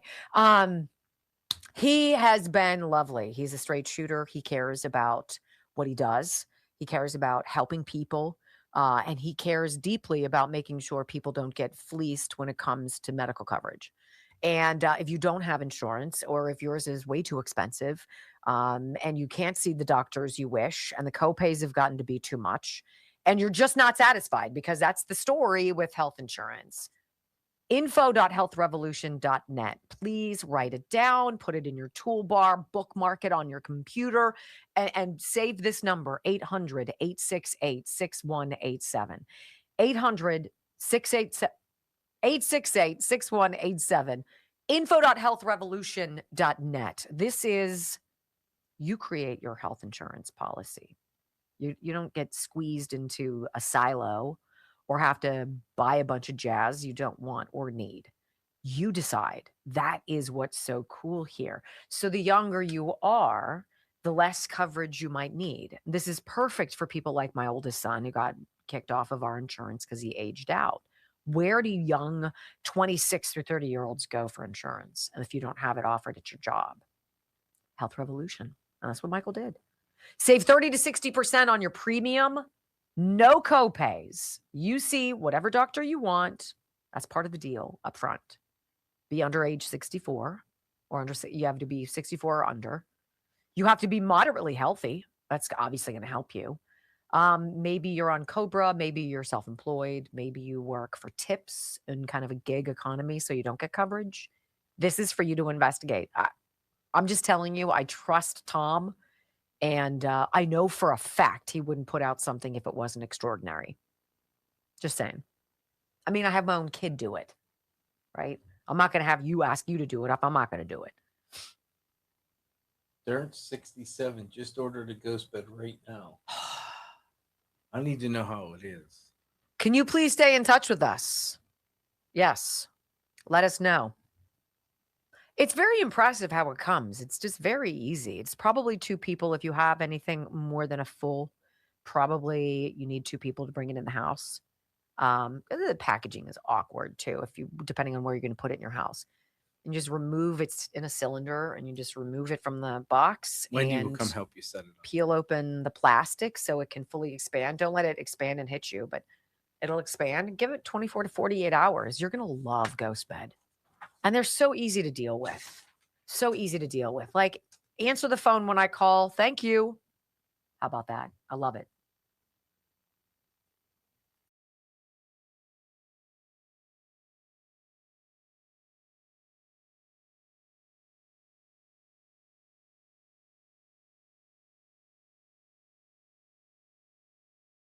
Shortage of really disturbing news stories that I sometimes have to just leave behind and walk past, because I worry if I open the door to them, those stories will invade my peace. Because it happens. This whole Lindsay Clancy story, strangling your children with exercise bands. What can I add to that? The 3 human beings that are gone, and the whole family and community have been racked by this. And then you've got this Carmelo Anthony who wanted to go back and get a new trial. It's almost like people who do blatant, in-your-face, illegal things that are devastating and horrific and wrong expect to pass. And I'm sorry, but that's not how the system is supposed to work. And I saw this story from ABC News. Austin Metcalf, the young man's father, Austin Metcalf's dad, is speaking out for the first time after a judge denied his son's murderer Carmelo Anthony a request for a new trial for the fatal stabbing at a Texas high school track meet. In an interview with ABC News, Jeff Metcalf said he doesn't believe the conviction and prison sentence can bring his family justice. He's not celebrating it. It's the right verdict, but doesn't change anything. There's no such thing. I got handed a life sentence, Austin Metcalf's dad said when asked whether he felt he had received justice. So did Megan, his wife, Hunter, twin brother. So did everybody else in my family and her family. We don't ever get to see Austin again. We don't get to talk to him. We don't get to hug him. There's no justice in that. There's no celebrating in that. Which is what makes what Don Lemon, yes, I know his name is Lemon, but my God, what a turd. This guy who got fired from CNN is trying to do it on his own, goes to a Minneapolis church, causes a huge hubbub, gets arrested, has to hire Abby Lowell, Hunter Biden's sleazy attorney, right? Whatever. Former CNN anchor Don Lemon thinks it's outrageous and racist that Carmelo Anthony, who did, in front of witnesses, take out of a paper bag a knife and stab Austin Metcalf in the chest and kill him at a track meet. This is a little harsh. The sentence, a little harsh. Actions have consequences. This is the consequence of that action. Don Lemon can't handle it. He thinks it's way too much for a youngster. Oh my gosh, this must be discriminatory in some fashion. Listen, this is dangerous. Breaking in is complicated, so make sure you pay attention. Carmelo Anthony is not getting a new trial. And after what came out in the court last week, I have questions. We learned there was a private off-the-record agreement to keep the troubled youth's backgrounds, both teenagers, away from the jury. Austin Metcalf had allegations involving racial slurs, bullying, and assault. Carmelo had allegations involving threatening texts, stalking, and assault. None of that came in. And Carmelo's former lawyer says that they had planned to put him on the stand, but all of this helped change that decision. So now the defense says the first trial was too controlled, too secretive, and unfair. The judge said no. 35 years still stands. And I'm still stuck on one thing. He was 17 years old, and now he could spend most of his life in prison. That is a hell of a sentence for a teenager. Consequences, Don, my boy. Does the situation suck? Absolutely. But like George Floyd, Carmelo Anthony made a lifetime of bad decisions that day. That's not Austin Metcalf's fault. It's not the judge's fault.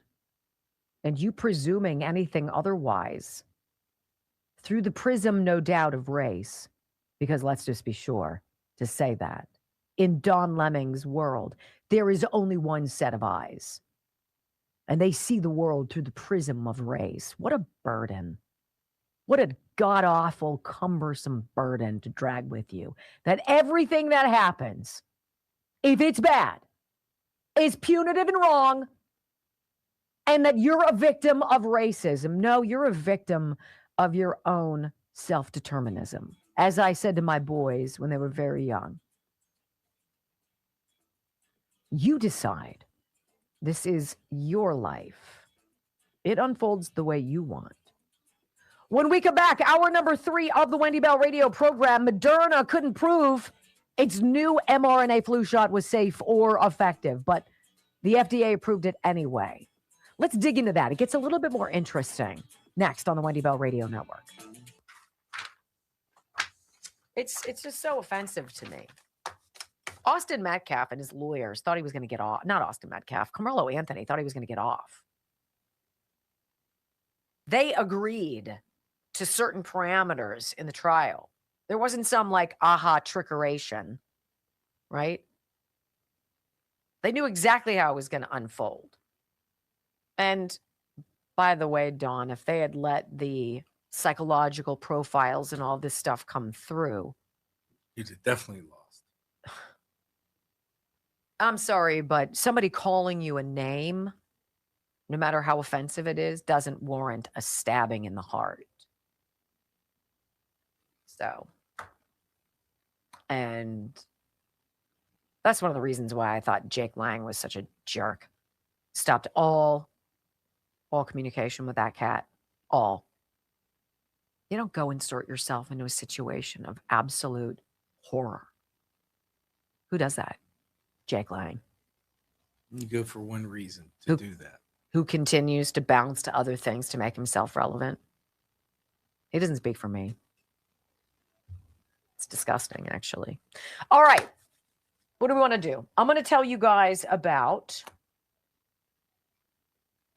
Drink LTV. I'm going to tell you, I just wrote a commercial podcast. They're going to sponsor our podcast for a couple days this week, which is very exciting. So I started drinking this LTV. This is the liver hydration product, right? And it's not enough to have some powdered electrolyte mix because that doesn't necessarily do the trick. This drink mix, LTV, gets down to the cellular level. Marine electrolytes and taurine are the secret ingredients. And they make that abundantly clear to you. And what happens is when you put that powder in your drink, and it's what I'm drinking right now, and it's quite delicious. It comes in multiple flavors. You begin to address the functioning of your liver. It's the detoxification of your body, right? So it cleans out. It's the hydrator of your body, manages that. So water doesn't really affect that. This product does. And one of the things that you notice more than anything is bloating. Bloating goes away. Bloating after you eat, bloating when you wake up in the morning. You just don't get that vibe. You just don't. I will tell you, I have felt more slender and less uncomfortable eating or after eating than I have before drinking this. drinkltv.com/Wendy. And I know they throw some up to 64% off. It's crazy. drinkltv.com. I mean, oh, I have one left. Oh, bingo! I can drink it tomorrow. I'm not telling Brock. I'll probably end up giving it to him. drinkltv.com/Wendy. I say, and whether or not you feel like, you know what, honey, I think my liver feels dehydrated. I know how I feel, though. And that feeling is just like, ugh. It's terrible. I don't feel it anymore. drinkltv.com/Wendy, 64% off up to. See if you like it. I like it. I've demanded more. I did. I'm like, Brock and I are both drinking this. Let's go. I'll be very interested. You haven't really had much of a track record with it. So we're going to have you try it. I'll be curious to see if you feel the same way that I do. It's only day 2. I have one more. I'll give it to you tomorrow. I have one. All right. So we each have tomorrow. All right. Literally, I would not. If I didn't like this product, let me just tell you this, and I know you guys know this, but honestly, if I didn't like this product, the pineal gland one, how weird is that? I never heard about that before. I'm like, what? Pineal gland? What's that? And I start reading about it, and I'm like, this is the function of melatonin. This is what really? And it can get kind of foggy and filmy because of the junk that we eat and drink. What?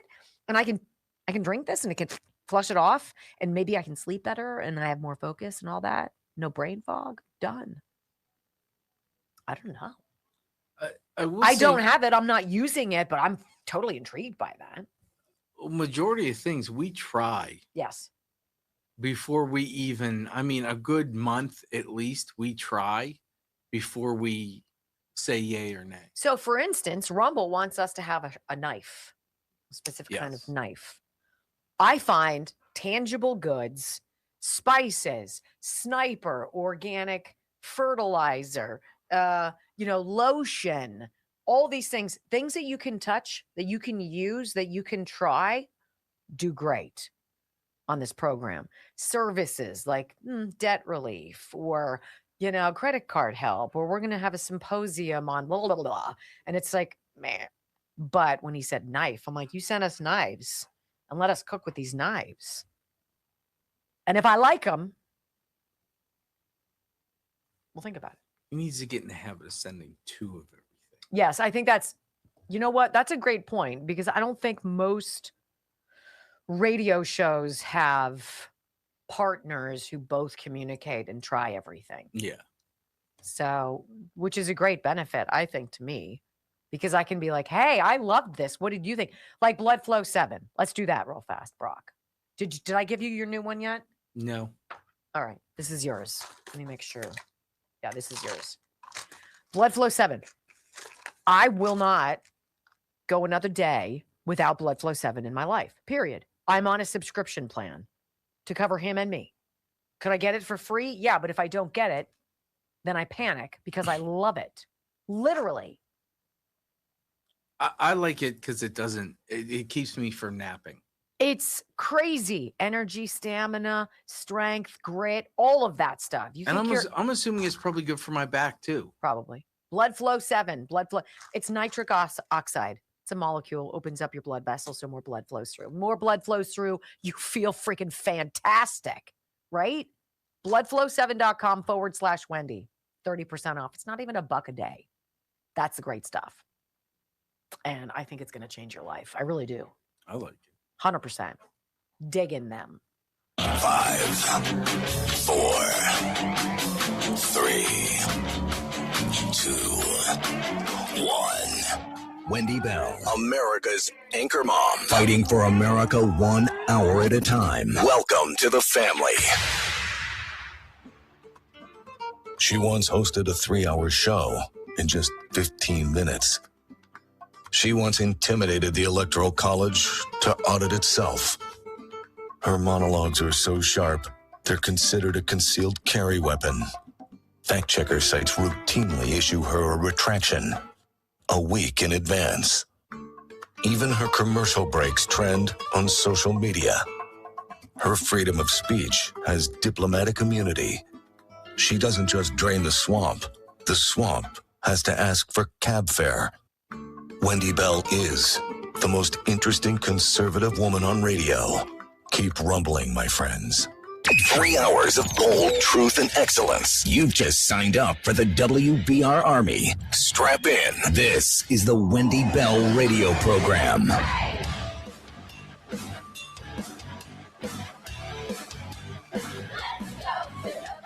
All right. Hour number 3 of the Wendy Bell radio program is live and on the clock. I know. I was thinking the same thing. You know, you were thinking it.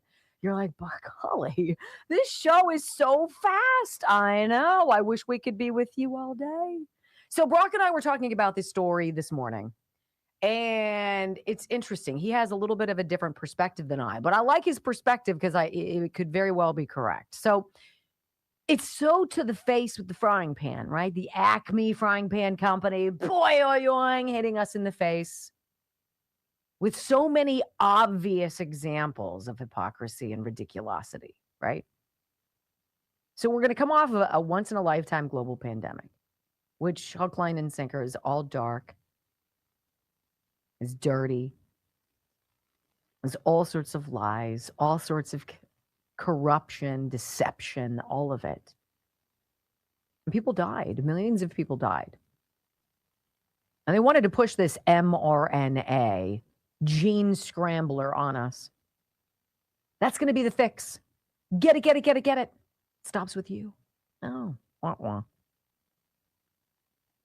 So there's been lots of talk about this technology. Nobody wants to touch it with a 10-foot pole. So what does Moderna do? Hey, Earl, get in here. What? Here, I've got this great plan. You guys ready? I mean, I know after COVID, our profits went down. I mean, we only made $7 billion in the last quarter. I mean, that's ridiculous. Here's what I'm thinking, right? Let's do a flu shot, seasonal flu shot. That's mRNA too. Doesn't that sound awesome? Everybody's going to love it. Said nobody, except apparently the FDA. Why would you ever do this? After what we've all been through, it's almost like they think you're not paying attention.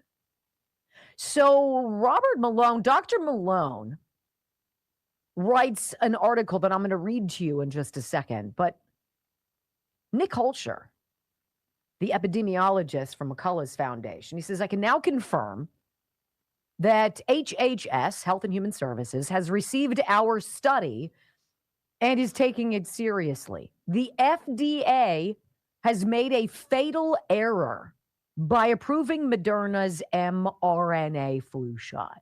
No duh. But empirically, no duh. For which 2 deaths and thousands of adverse events are required to prevent just 1 flu hospitalization. You guys remember that? I read you this ridiculous one sheet on it. So Nick Holscher, along with Dr. McCullough and another gentleman named John Catanzaro, do a study on this mFlusiva, whatever they want to call it. I don't know. It's Moderna's new flu shot. And it's got this ridiculously extreme risk-benefit imbalance, right? So to avoid 1 flu hospitalization, 1 person at home who's like, I can't do it. And you've got to be admitted to the hospital, and they got you on IVs, right? To stop 1 person from going to the hospital with the flu, this new jab, mRNA Moderna jab, would require 5,017 vaccinations, of which 3,798% of the people, which would be just shy of 76%, would suffer at least 1 reasonably uncomfortable reaction. And 278 of those people would experience something pretty serious. Oh, yeah, and 2 would die. But other than that, at least we're keeping people out of the hospital because of flu. I mean, that alone makes no sense. But because you've been through COVID, it makes perfect sense. You know where this is going. So Nick Holscher is like, look, we've conducted this analysis. We see out of 5,717 people who got the jab, you got 3,798 who got bad experiences. And this isn't just like, ouch, my arm hurts, right? It's serious, some involving hospitalization. And then 2 people died. Is that right? Like out of the gates? Is that a full stop? No. Yes, you would think. But Dr. Robert Malone wrote something that I found this morning, and I started reading it. I was like, wait, what? He finds it extraordinarily odd that the Food and Drug Administration abruptly reversed course and approved Moderna's mRNA flu shot that we were just talking about just 2 weeks after they refused it. And I want to read you this. On August 5th, 2026, FDA licensed mFlusiva, Moderna's first mRNA influenza vaccine, because they think we are not paying attention. For Americans 50 to 64, it granted traditional approval. For those 65 and older, the population that accounts for roughly 70 to 80% of American influenza deaths, FDA used accelerated approval. The central fact of this essay is simple. FDA licensed mFlusiva for seniors without clinical evidence that it works better than the enhanced influenza vaccines seniors already receive, right? They didn't test it against other vaccines, other flu shots, other flu medications. They just said, hey, let's go. The study designed to answer that question begins after it was approved. What? Now, that wasn't apparently the FDA's original opinion and position on this. Dr. Malone continues. He says, back on February 3rd, the FDA issued a refusal to file letter because Moderna had not compared mFlusiva clinically with the vaccines and such already on the market. Cyber director, CBER, and that's one of these, we're going to make sure that the vaccines and such are tested and safe before we give our approval. The director named Vinay Prasad personally signed the refusal. He's like, no, you guys didn't do this the right way, Moderna, and so we're not going to put FDA's signature on this and approve it. Overriding, he did, career vaccine reviewers who believed the application should be reviewed and made, yeah, you should pass this. We should allow people to get this new shot. So Moderna made the letter public, challenged the decision, and called for White House intervention. Really? And the White House intervened, apparently. FDA Commissioner Marty McCary was summoned to meet with President Trump. CNN reported that Trump berated him over the Moderna decision and that the confrontation prompted FDA's reversal. So what Dr. Malone is saying is that President Trump got buzzed by Moderna. Can't confirm or deny this. Moderna was putting the screws to Trump, and Trump acquiesced, called in McCary, who was head of the FDA, and was like, look, bro, get on board, pass this, make it happen. And then all of a sudden, they approved Mflusiva, which 2 people die from, and thousands of others are injured in order to prevent 1 hospitalization. That is a very interesting thing to posit. And I trust Dr. Malone. He's an honest guy, from what I can tell. So within 3 months, he says, well, let me get back to this. The White House intervened, he says. FDA Commissioner Marty McCary was summoned to meet with President Trump. CNN reported, so take it with a grain of salt, that Trump kind of assailed him, berated him over the Moderna decision, that he had said no to the shot. And that all of a sudden, McCary then and FDA reversed the decision, approved the shot, which should not be approved. 14 days after refusing the application, the FDA all of a sudden accepted it without Moderna having performed the clinical comparison that triggered the refusal in the beginning. Within 3 months, Prasad was gone, McCary was gone, the vaccine office director who had opposed the refusal remained, and ultimately signed the license. And still, Moderna has not performed that comparison. Instead, the FDA granted accelerated approval for seniors and required a post-marketing study of as many as 800,000 people to determine how Mflusiva performs clinically against a vaccine preferentially recommended for them. So instead of actually testing against the products available for flu to see if it's more effective, more dangerous, or what have you, they're basically having 800,000 people who roll up their sleeves and say, well, I trust the FDA, get the shot, and then be clinically. You guys are living guinea pigs. We're living as guinea pigs. You're lab rats, the same way you were during the COVID jab. Now, Brock, you said something very interesting because I was like, do you really see the president calling in McCary and saying, you've got to let this go through? You have to approve this so people can get it? Why would you submit that? I think that it's, and I hate to say this because you hear it all the time, that he's playing 4D chess. Right. And 5D chess. It just seems to me that he's like, no. They saw what happened with COVID. Now we're going to make them do it this time, and the people will see it then. That these people are just pushing these vaccines that kill people and hurt people, and you're going to get a better understanding of where people are. Where they are is not trusting mRNA, and is this the way to get rid of it? Now, that's very interesting. I don't know. I have no idea. One, I don't know why Dr. Malone would tell something that wasn't true. 2, I don't believe anything CNN says, so I have to chuck that out of the equation. But is this part of the awakening that some people are going to get injured so that the point is made that you can't trust Big Pharma, that you cannot trust these organizations within the federal apparatus? I don't know. But if you have a loved one or you're considering the flu shot this year, do your research. When we come back on the Wendy Bell radio program, we are all about to become dumber, and I'm sorry for that.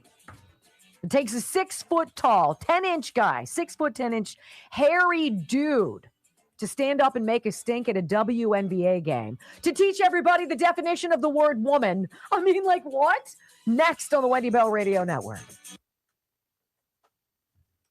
Nutty, nutty, nutty.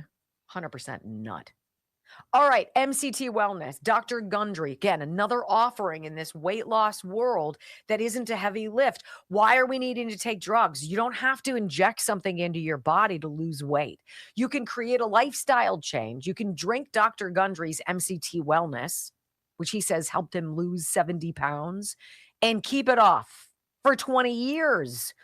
Look, I'm telling you, if a guy who is a surgeon, and not just a surgeon, a guy who literally takes hearts and lungs out of children, and replaces them with new ones. Cardiothoracic surgeon. What? Right? And he's like, yeah, you know what? That's lucrative and everything, but I feel a lot more passionate about selling my drink mix. You wouldn't do that if it didn't work. Right? Ketones for energy, right? Polyphenols for increased mental clarity. Oh, yeah. And it's a wicked dietary supplement. So when you drink it, add it to the water you're already drinking. Lo and behold, you're not going to eat as much. Shocker. MCT Wellness. You can get it by going to thehealthyfat.com/Wendy. The Healthy Fat. This is stat. I need more. Blueberry. I don't know if I specified blueberry. Thehealthyfat.com/Wendy. But I will say that the video that precedes your ability to buy is worth it. Worth it. I hate watching videos to buy a product until I learn something and I'm like, what is that? I love my new funnel. See, you can even tell that Casandrinos isn't some 2-bit thing. It's all like metal. Which makes it easier to clean. Creme de la creme. I mean, honest to God. Can I just show you again? That is the daddy of them all. Hi, I'm so excited. I'm so excited. It's...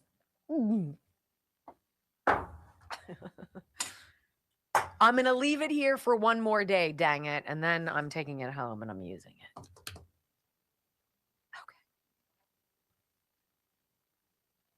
I just think the only people that are going to get this flu shot are the people who bought in on or still buy in on the jab and all the boosters.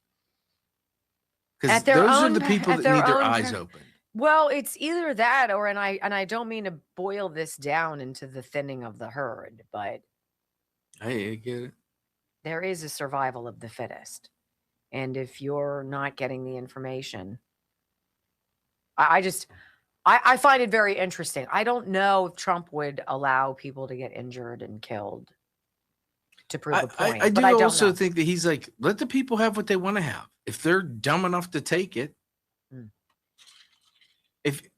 if you don't question everything the FDA says or any shot that comes out that says mRNA, you guys watch on the pet show, you ask it all the time about, are these shots have mRNA in animal vaccines, dog vaccines? And you're no. And the fact of the matter is you're asking about your pets. Yeah. So, well, like, you and I don't really care about this flu shot because there ain't no way in hell I'd get it. I'll roll the dice on the flu, and the flu sucks. Yeah. I hate the flu. I can remember it only once, save COVID.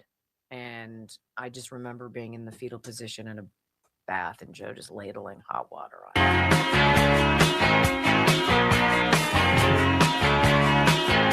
Welcome back to the Wendy Bell radio program. You know, what's interesting as I'm listening to this story about how out of the gates, the number one thing you're supposed to do before you get a new drug approved is to test it against the drugs for the same problem that currently exist. Does that medication exceed the expectations and the safety protocol of the others? That's step number one, right? And Moderna didn't even do that. They didn't even do that. They didn't even care, right? This is like going back to the Supreme Court story and the holding up of President Trump's ability, his executive order to use the Postal Service to send out mail-in ballots only to registered voters. Before anything happened, they knee-jerked and jumped on it, Democrat states did. They didn't do the first step, right? There had to be a framework for how it was going to happen. There's a process by which you go to the Supreme Court. You got to do these things in a row. And they were just like, screw it. We're the Democrats. We get away with everything we want. So why would this be any different? And then they're stunned. The Supreme Court's like, yeah, no, not about that. Same thing with Derek Chauvin. What? They didn't give him a grand jury. There was no grand jury. The first step in the entire the whole thing is made null and void because they didn't follow the standard procedures.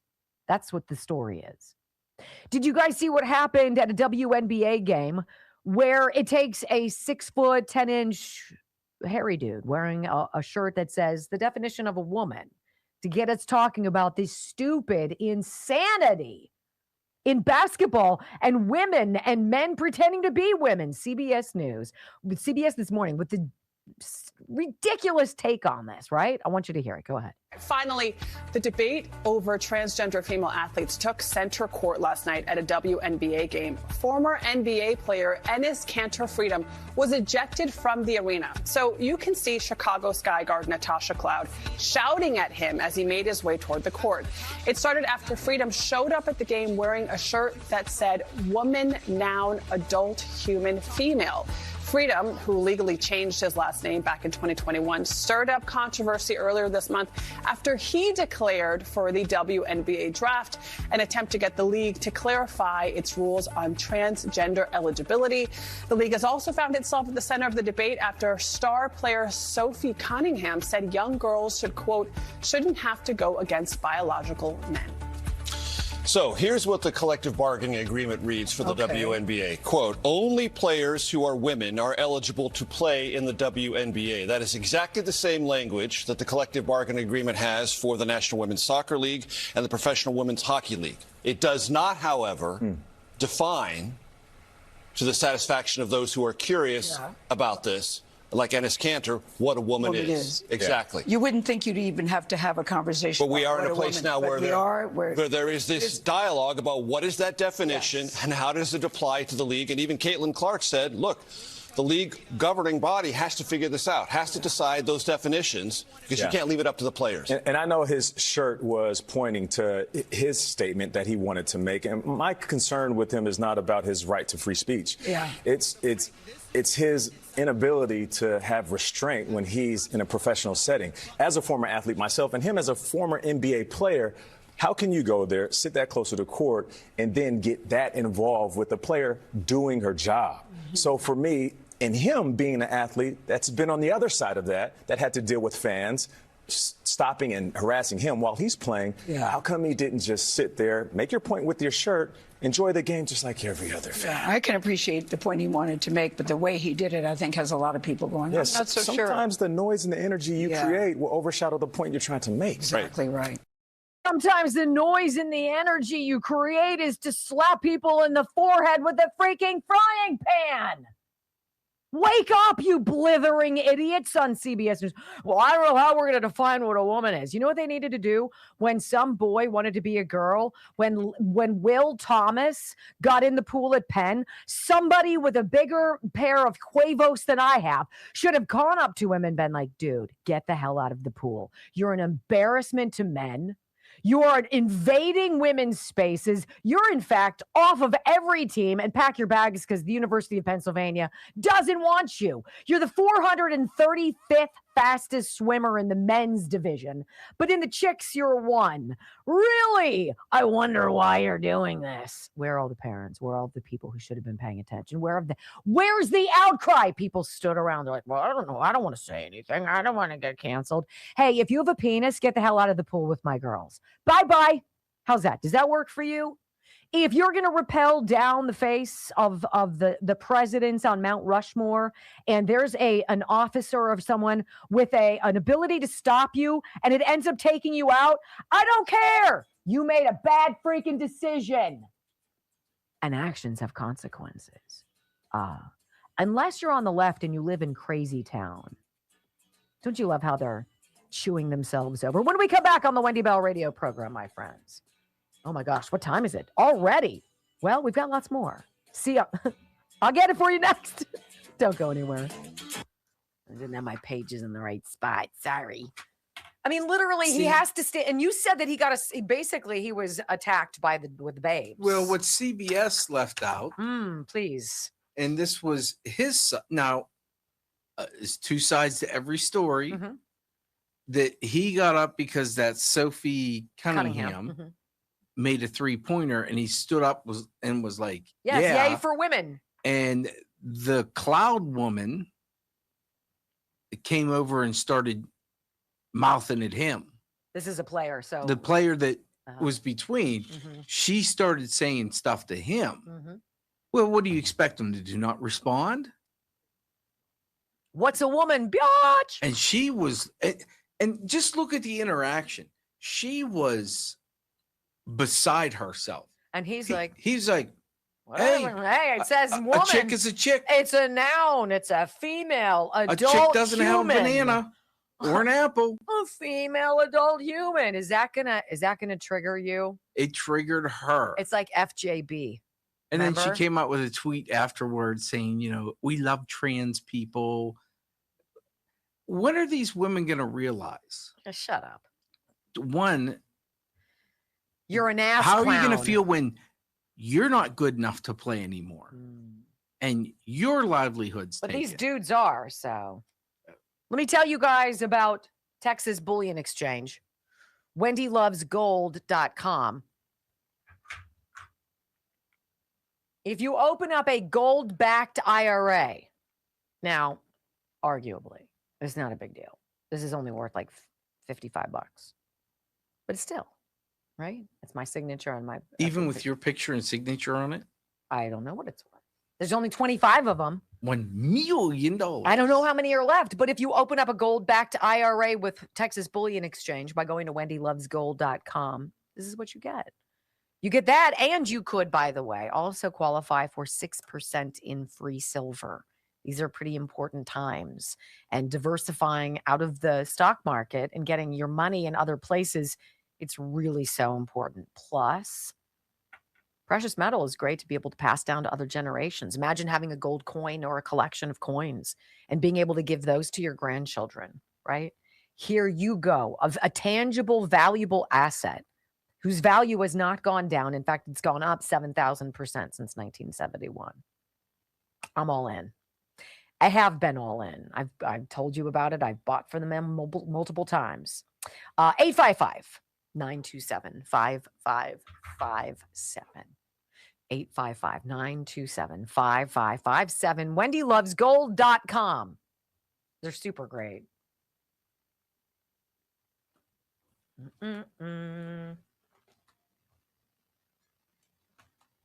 These people that go absolutely insane need to have their head examined. That's just it. If that's what you're willing to fight over, something that is really silly, what's going to happen when there's something critical that happens? Let that woman make a foul shot or layup consistently. The Simkovich Concussion Institute, and I strongly urge you guys who are from out of state, don't be dissuaded by me saying it's in Pennsylvania, Pittsburgh, Pennsylvania, the Simkovich Concussion Institute, where they're located. Don't be intimidated by that because people do travel. Would you travel? Would you take somebody you love to the Mayo Clinic if they needed a complex procedure and the expert happened to be there? Would you go somewhere across the country for stem cell treatment? Would you do that sort of stuff? Yeah, you would. Yeah, you should do that for your brain as well if you've suffered a traumatic injury, concussion, TBI, other things, chronic headaches. You don't have to suffer alone. They're wonderful. They're complete experts. This is what they do. This is it. Concussions. Simkovich Concussion Institute.com. 412-366-3700. 412-366-3700. You're just going to love them. And you get your life back, which is kind of a nice bonus.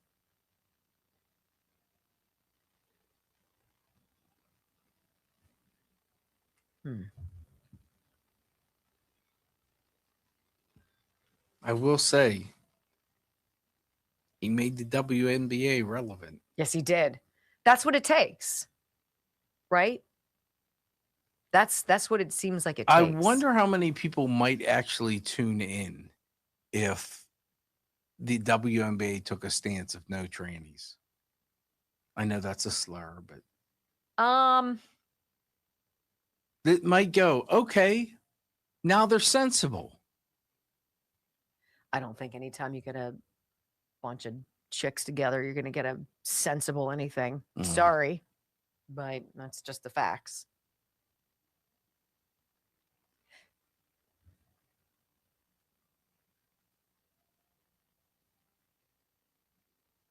Let's see. Are we close? Ooh, 564. You guys, we are so close. We're close to 2K. Can we get to 2K? I asked for 2.5. How about we get to 2.17? Keep lowering the bar. Well, I'm being realistic. I'm being realistic.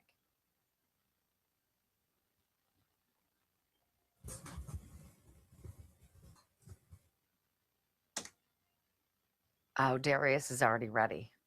Thanks, babe.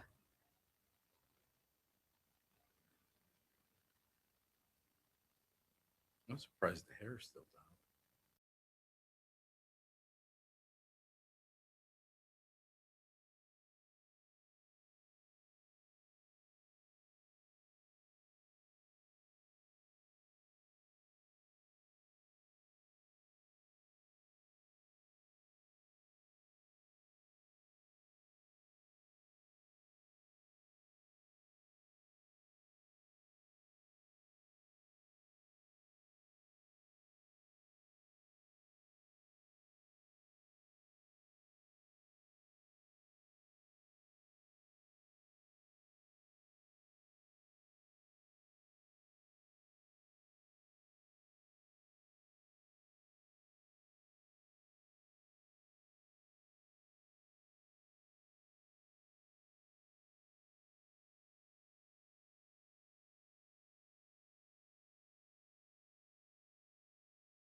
Sexy, I don't think, but I'm sexy enough for everybody, so that's good. Welcome back to the Wendy Bell radio program. You know, I think it's attractive when illegal aliens who are dangerous people in our communities get sent out of town. I'm like, ooh. How about more of that? And the Trump administration is dishing it up. This is a big headline. Trump administration is about to set a huge record on immigration. Actions have consequences. I'm sorry that the Biden administration lured you in with taxpayer dollars. Ooh, everything you want, wherever you want to stay, whatever you want to do, we got you covered. All you have to do is give back a little bit. You know what I'm saying? Yeah, Trump's like, get out. I'm good with that. I voted for that. Immigration and the economy. Let's at least get one thing going right. The Trump administration is about to begin the largest visa revocation process in American history. The Associated Press reported Monday afternoon, so it's got to be true, right? And this is what they said that just in. The Trump administration reportedly plans to revoke business and tourist visas from up to 200,000 asylum seekers. Now, I'm going to say this. Are some of them, I'm sure, lovely people? I couldn't care less. I couldn't. Screw you. Because too many people like the two slobs in California who arse raped this country for $78 million by stealing from the Medicaid services, right? They've given all of y'all a bad name. That sounds like profiling. Are you lumping people into the same cat? Hell yeah, I am. Get out. Sorry, not sorry. How do you guys feel about this? A report claims the State Department will revoke up to 200,000 student and business visas for individuals who have applied for or are actively seeking asylum in the United States by targeting B1 and B2 visas issued over the last decade. We're coordinating with DHS to identify and revoke the non-immigrant visas of foreigners who've come to the United States claiming to be short-term visitors, but then file for asylum to stay here permanently, said a spokesperson from the State Department. AP says that State Department officials have revoked approximately 175,000 visas for individuals who've committed crimes. That's huge since President Donald Trump took office. The new wave of cancellations would be the largest in history. Bye. That's who you have the go away party for. You're not going, you go. You just go. Go. It's a big deal. By the way, did you hear what the Haitians are doing? The Haitians and the Somalis. Oh, snap. He rescinded those, what are the protection from removal, whatever the heck it's called. And now they're scrambling. They're like, we can't go back to our homelands because we're so used to living here and ripping you guys off. I can't go back to where there's no money and I'll be penniless. So what are Haitians doing? Oh, they're self-deporting to Canada. Okay, bye-bye. Can we open that bridge for you? Can we move you along on that process? Haitian migrants are self-deporting to Canada after President Donald Trump's administration ended temporary protected status for Haiti with the approval from the Supreme Court. Bye. You never should have been allowed to stay. Well, there was an earthquake. Well, there's civil war. Well, there's famine. Well, there's locusts. Oh, my God. Cats and dogs living together. What's next? No. Go home. We're tired of you ripping us off and paying for you. And so then, as we're speaking of Canada, where everybody's deciding to go, do you think the Haitians know that it's colder in Canada? Because it's so not like home. I hope they've at least fleeced us enough to buy some quality threads. Are we in a trade war with Canada? Sure feels like it. Sure sounds like it. Did you see this? President Trump basically slapping Canada after multiple attempts to come together, some kind of a trade agreement. And it goes something like this. You want to build your cars and trucks and sell them here in America. Your steel. You want to sell those here in America. Well, then you got to build them here in America. Period. You want to build your cars here in America? You can sell your cars here in America. Why? Because Donald Trump is make America great again. America first. American manufacturing, America workers, right? And by the way, Canada has been tariffing the bejeebers out of us for everything since forever. So here's Bill Malhusian with the breaking news. President Trump slamming Canadian Prime Minister Mark Carney with a huge auto tariff for vehicles not made here in America. Trump out with a brand new Truth Social post regarding tariffs on Canada. It says, quote, on January 1st, 2027, tariffs on all cars, trucks, both large and small, automotive parts and steel will be increased to 50%. Built in the U.S. and there are zero tariffs. Canada will be treated like a state no longer on trade and in other ways. Also, they are among the worst nations in the world to deal with. They feel entitled, and yet we don't need Canada. They need us. So the quarrel between the U.S. and Canada continues with Trump announcing an increase in tariffs. And Canadian Prime Minister Mark Carney says Ottawa will impose retaliatory tariffs dollar for dollar after trade talks with the U.S. fail. Here's a newsflash for Canada. People want America. They want to sell their things in America. They want to buy things here in America. They want America. They're not looking to Canada. They're looking at America. I love Canada. I don't like Mark Carney. He's a boob. He's an anti-Trumper. He ran on anti-Trump. This is his anti-Trump. To do what? To get into some kind of a trade deal with China, or the European Union? Good luck with that. Good luck with that. See, we don't need it. They do. Okay. The United States imposing 50% tariffs on about $20 billion worth of Canadian goods after trade negotiators with the two countries failed to finalize a deal despite 3 days of talks in Washington, D.C. Here's Treasury Secretary Scott Bessent. He's like, look, they turned down a fantastic deal, and now, okay, you're screwed. I think he would like Canada to come to the table and negotiate in good faith. They were offered quite a good deal last week. They chose to reject it. Unfortunately, Prime Minister Carney rose to power on an anti-American, anti-Trump platform. I believe he was more than 20 points behind, and he seems to have gone back to his old playbook. And I think one has to ask oneself, is he trying to benefit himself, the Liberal Party, or the Canadian people? These are all valid questions, Mr. Secretary. Trump had given them a Saturday deadline, noon or whatever it was. And much like the Iranians, yeah, we're going to kind of toy with you a little bit, but we're not that interested. Okay, that's fine. Whatever. Good luck selling your stuff in America, right? And by the way, did you see that they've imported some of these Chinese electric vehicles? It's clear what Mark Carney is doing. Good luck. So this is Trump, perfect Trump. This is it's super petty and it's just fantastic. Here's what he said, okay? Donald Trump this morning, and 2.8 million views already. He tweeted out or truthed out, the United States is giving serious consideration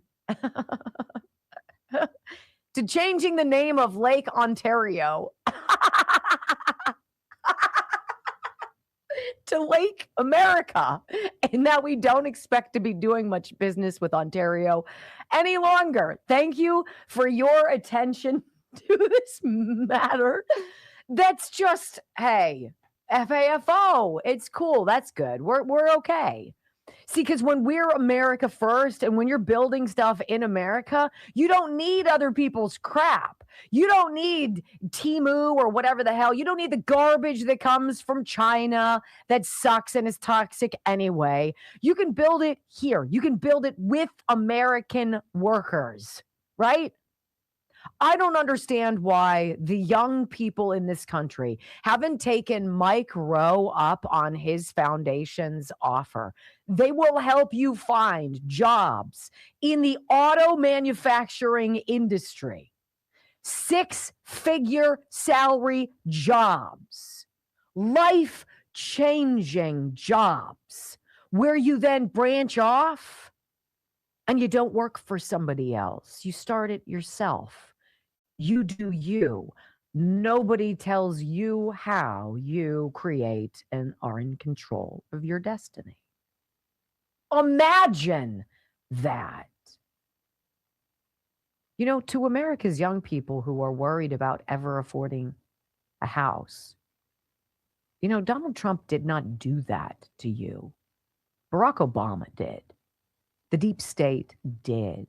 These corrupt forces that have fleeced America for hundreds of billions, trillions of dollars in fraud, waste, and abuse. They did that. The opening of the border and the invitation of millions of people, come on in. Don't be vaccinated for anything. Bring your diseases with you. Bring your criminality with you. Bring your deviance. And Democrats did that. Conservatives didn't. Don't blame Trump for cleaning up what years of purposeful ineptitude and malfeasance created.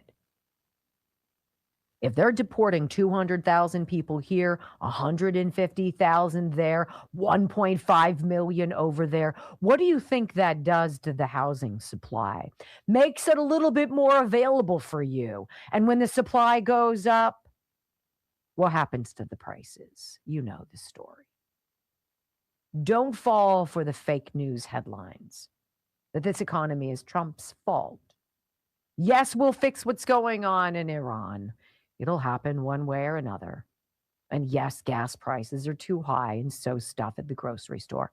I get it. This president is going to have to fix what the ones before broke. When we come back on the Wendy Bell radio program, Brock has forwarded me a very juicy breaking news headline. And clearly you cannot miss it. So don't go anywhere. It's next on the Wendy Bell Radio Network. I don't know. That seems a little old. Is it? We'll see. Kelly Morgan, by the way, is not old. She's 54 and a badass. And I dare say she could kick all of our butts. Fantastic Air Force veteran, mom, entrepreneur, hard worker, one of the most impressive business owners who's constantly reinventing herself and her business to accommodate the needs of the public. During COVID, she took exercise online. Who else did that? Not a lot of people. 90 days, 90 Ignite. Click on it, sign up for it, lose weight, eat great, feel better. And while you're at it, she could really use your vote for the best gym. Morgainz Fitness, MORGAINZ fitness.com. You can see the poll the tab to click on when you go to the website. She's wonderful and really worth your support. So thank you. All right, so let's see what that was, Brock. The what you just talked about came out after that. What? Let me see. Unless you're talking about what I just sent. Oh, so this just happened this morning. President Trump just struck the deal of the century. So we need to fact check this. No, I think that was a week ago. See, then when was this?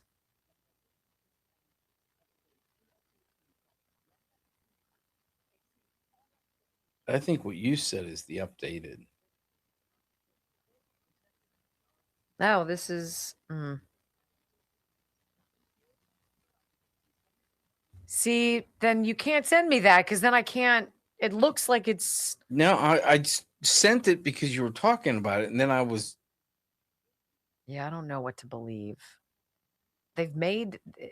It's almost, and this is like a strange supposition, and I said this to Brock. I was like, it's almost like there's this weird news black hole, and stuff is being sent out from a while ago to see who falls for it or who posts it and pushes it as though it's new. Almost like who are we weeding out? I don't know. I could have a conspiracy theory mind, but why is everything dated? Like it's not like right now. Let's see what they said about Trump tariffs. What's this bottom part? Yeah, breaking Canada's announced retaliatory tariffs. Yes. So I would say no on that. Yeah, no, I'm not. Sorry. I should have checked it before I said anything. That was stupid. But you guys see in real time the struggle. It's every story. And you'll notice it's like how I will read you things from Politico or the, Guardian or whatever left-wing publications. You want to know what everybody's saying. We can fact check them or make fun of them in real time, but I want you to know where they're coming from as you know where I'm coming from. But now it's gotten to this point where it's like, it's very hard to decipher. And if AI is anything that's manipulative, which it is, this is going to become complicated to know what is actually going on. I think that's why Trump and his Truth Social, that lifeline communication to the American people is extraordinarily important. So, I had fun today. Did you guys? We're almost at 600. All I want is 13 people, for heaven's sakes, on X. We got 211 on Rumble. And what did I ask for? 212? Yeah. Come on. Give us star.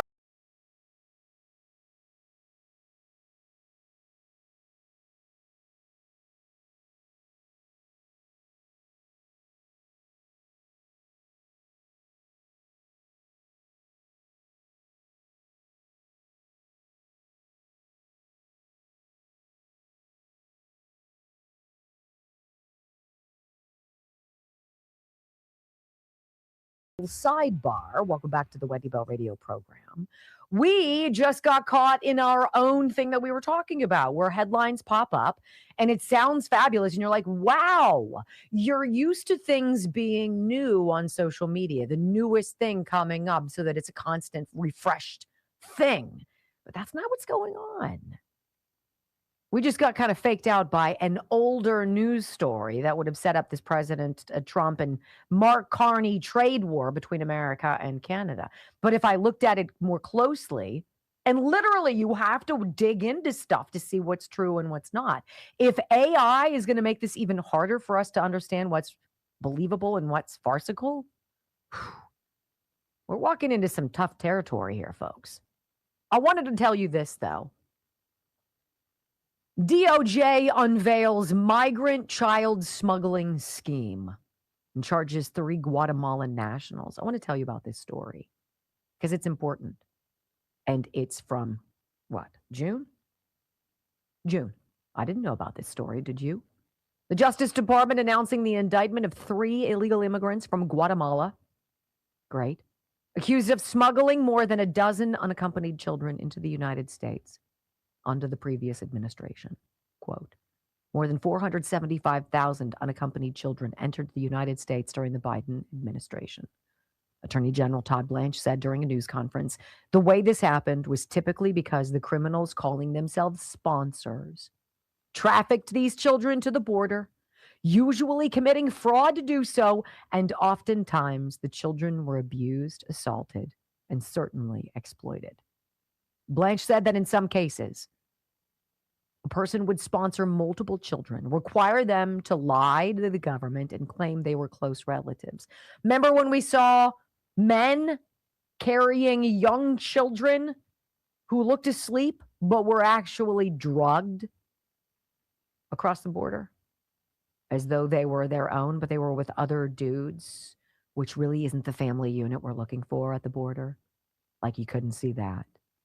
An unsealed indictment in the Northern District of Ohio charges 3 people with 19 counts, including conspiracy to encourage and induce an alien to enter the United States. They preyed on the world's children, ladies and gentlemen, and the Democratic Party let them freaking do it. Joe Biden, well, I can't change it. It takes an act of Congress to change the border. Day one, President Trump, do you solemnly swear? I do. Close the border. Done. We know that Kash Patel, Department of Homeland Security, Mark Wayne Mullen, and others have located about 150,000 of 475,000 of the world's children. But if you don't think that child trafficking is the dirty lifeblood, secret currency that flows underneath our cities and streets, you're wrong. Todd Blanche, this is what he had to say about it. It's interesting. Today we are announcing the indictments of 3 individuals. Maritza Kawik Koch, her brother, Carlos Agustin Kawik Koch, and Gladys Marina Call Chen. This was out of the Northern District of Ohio. All 3 are illegal aliens from Guatemala who allegedly took part in a wide-ranging conspiracy to smuggle more than a dozen children into the United States by scamming the system and exploiting the loopholes created by the last administration. This is one example, one indictment, but it is not unique. There are over 15,500 super sponsor cases that we have identified along with DHS. Hey Siri, what is a super sponsor case? 15,500 people. A super sponsor means an individual, address, or organization that has sponsored more than 3 unaccompanied migrant children for release from federal custody, especially when the children are unrelated to the sponsor. 15,500 times 3. Just shy of 50,000. 50,000 children at a minimum from this operation. 15,000. How many people have to go along with this? How many people have to turn the other way? How many people have to pretend it isn't happening? Now you know why you need smoke screens. Now you know you need stories that divert the attention of people off of the truth. This story, ladies and gentlemen, is from June 11th. Had you heard about it? I hadn't. That's the thing going forward. We have to be responsible for the information we believe. You can no longer be a spectator. You're now an active participant, because that's how we fix this mess and make America great again. Thanks for being a part of the Wendy Bell radio program. I know, best radio show ever. So come back tomorrow. Bring a friend. Duh. I love you guys. Have a great day. Peace.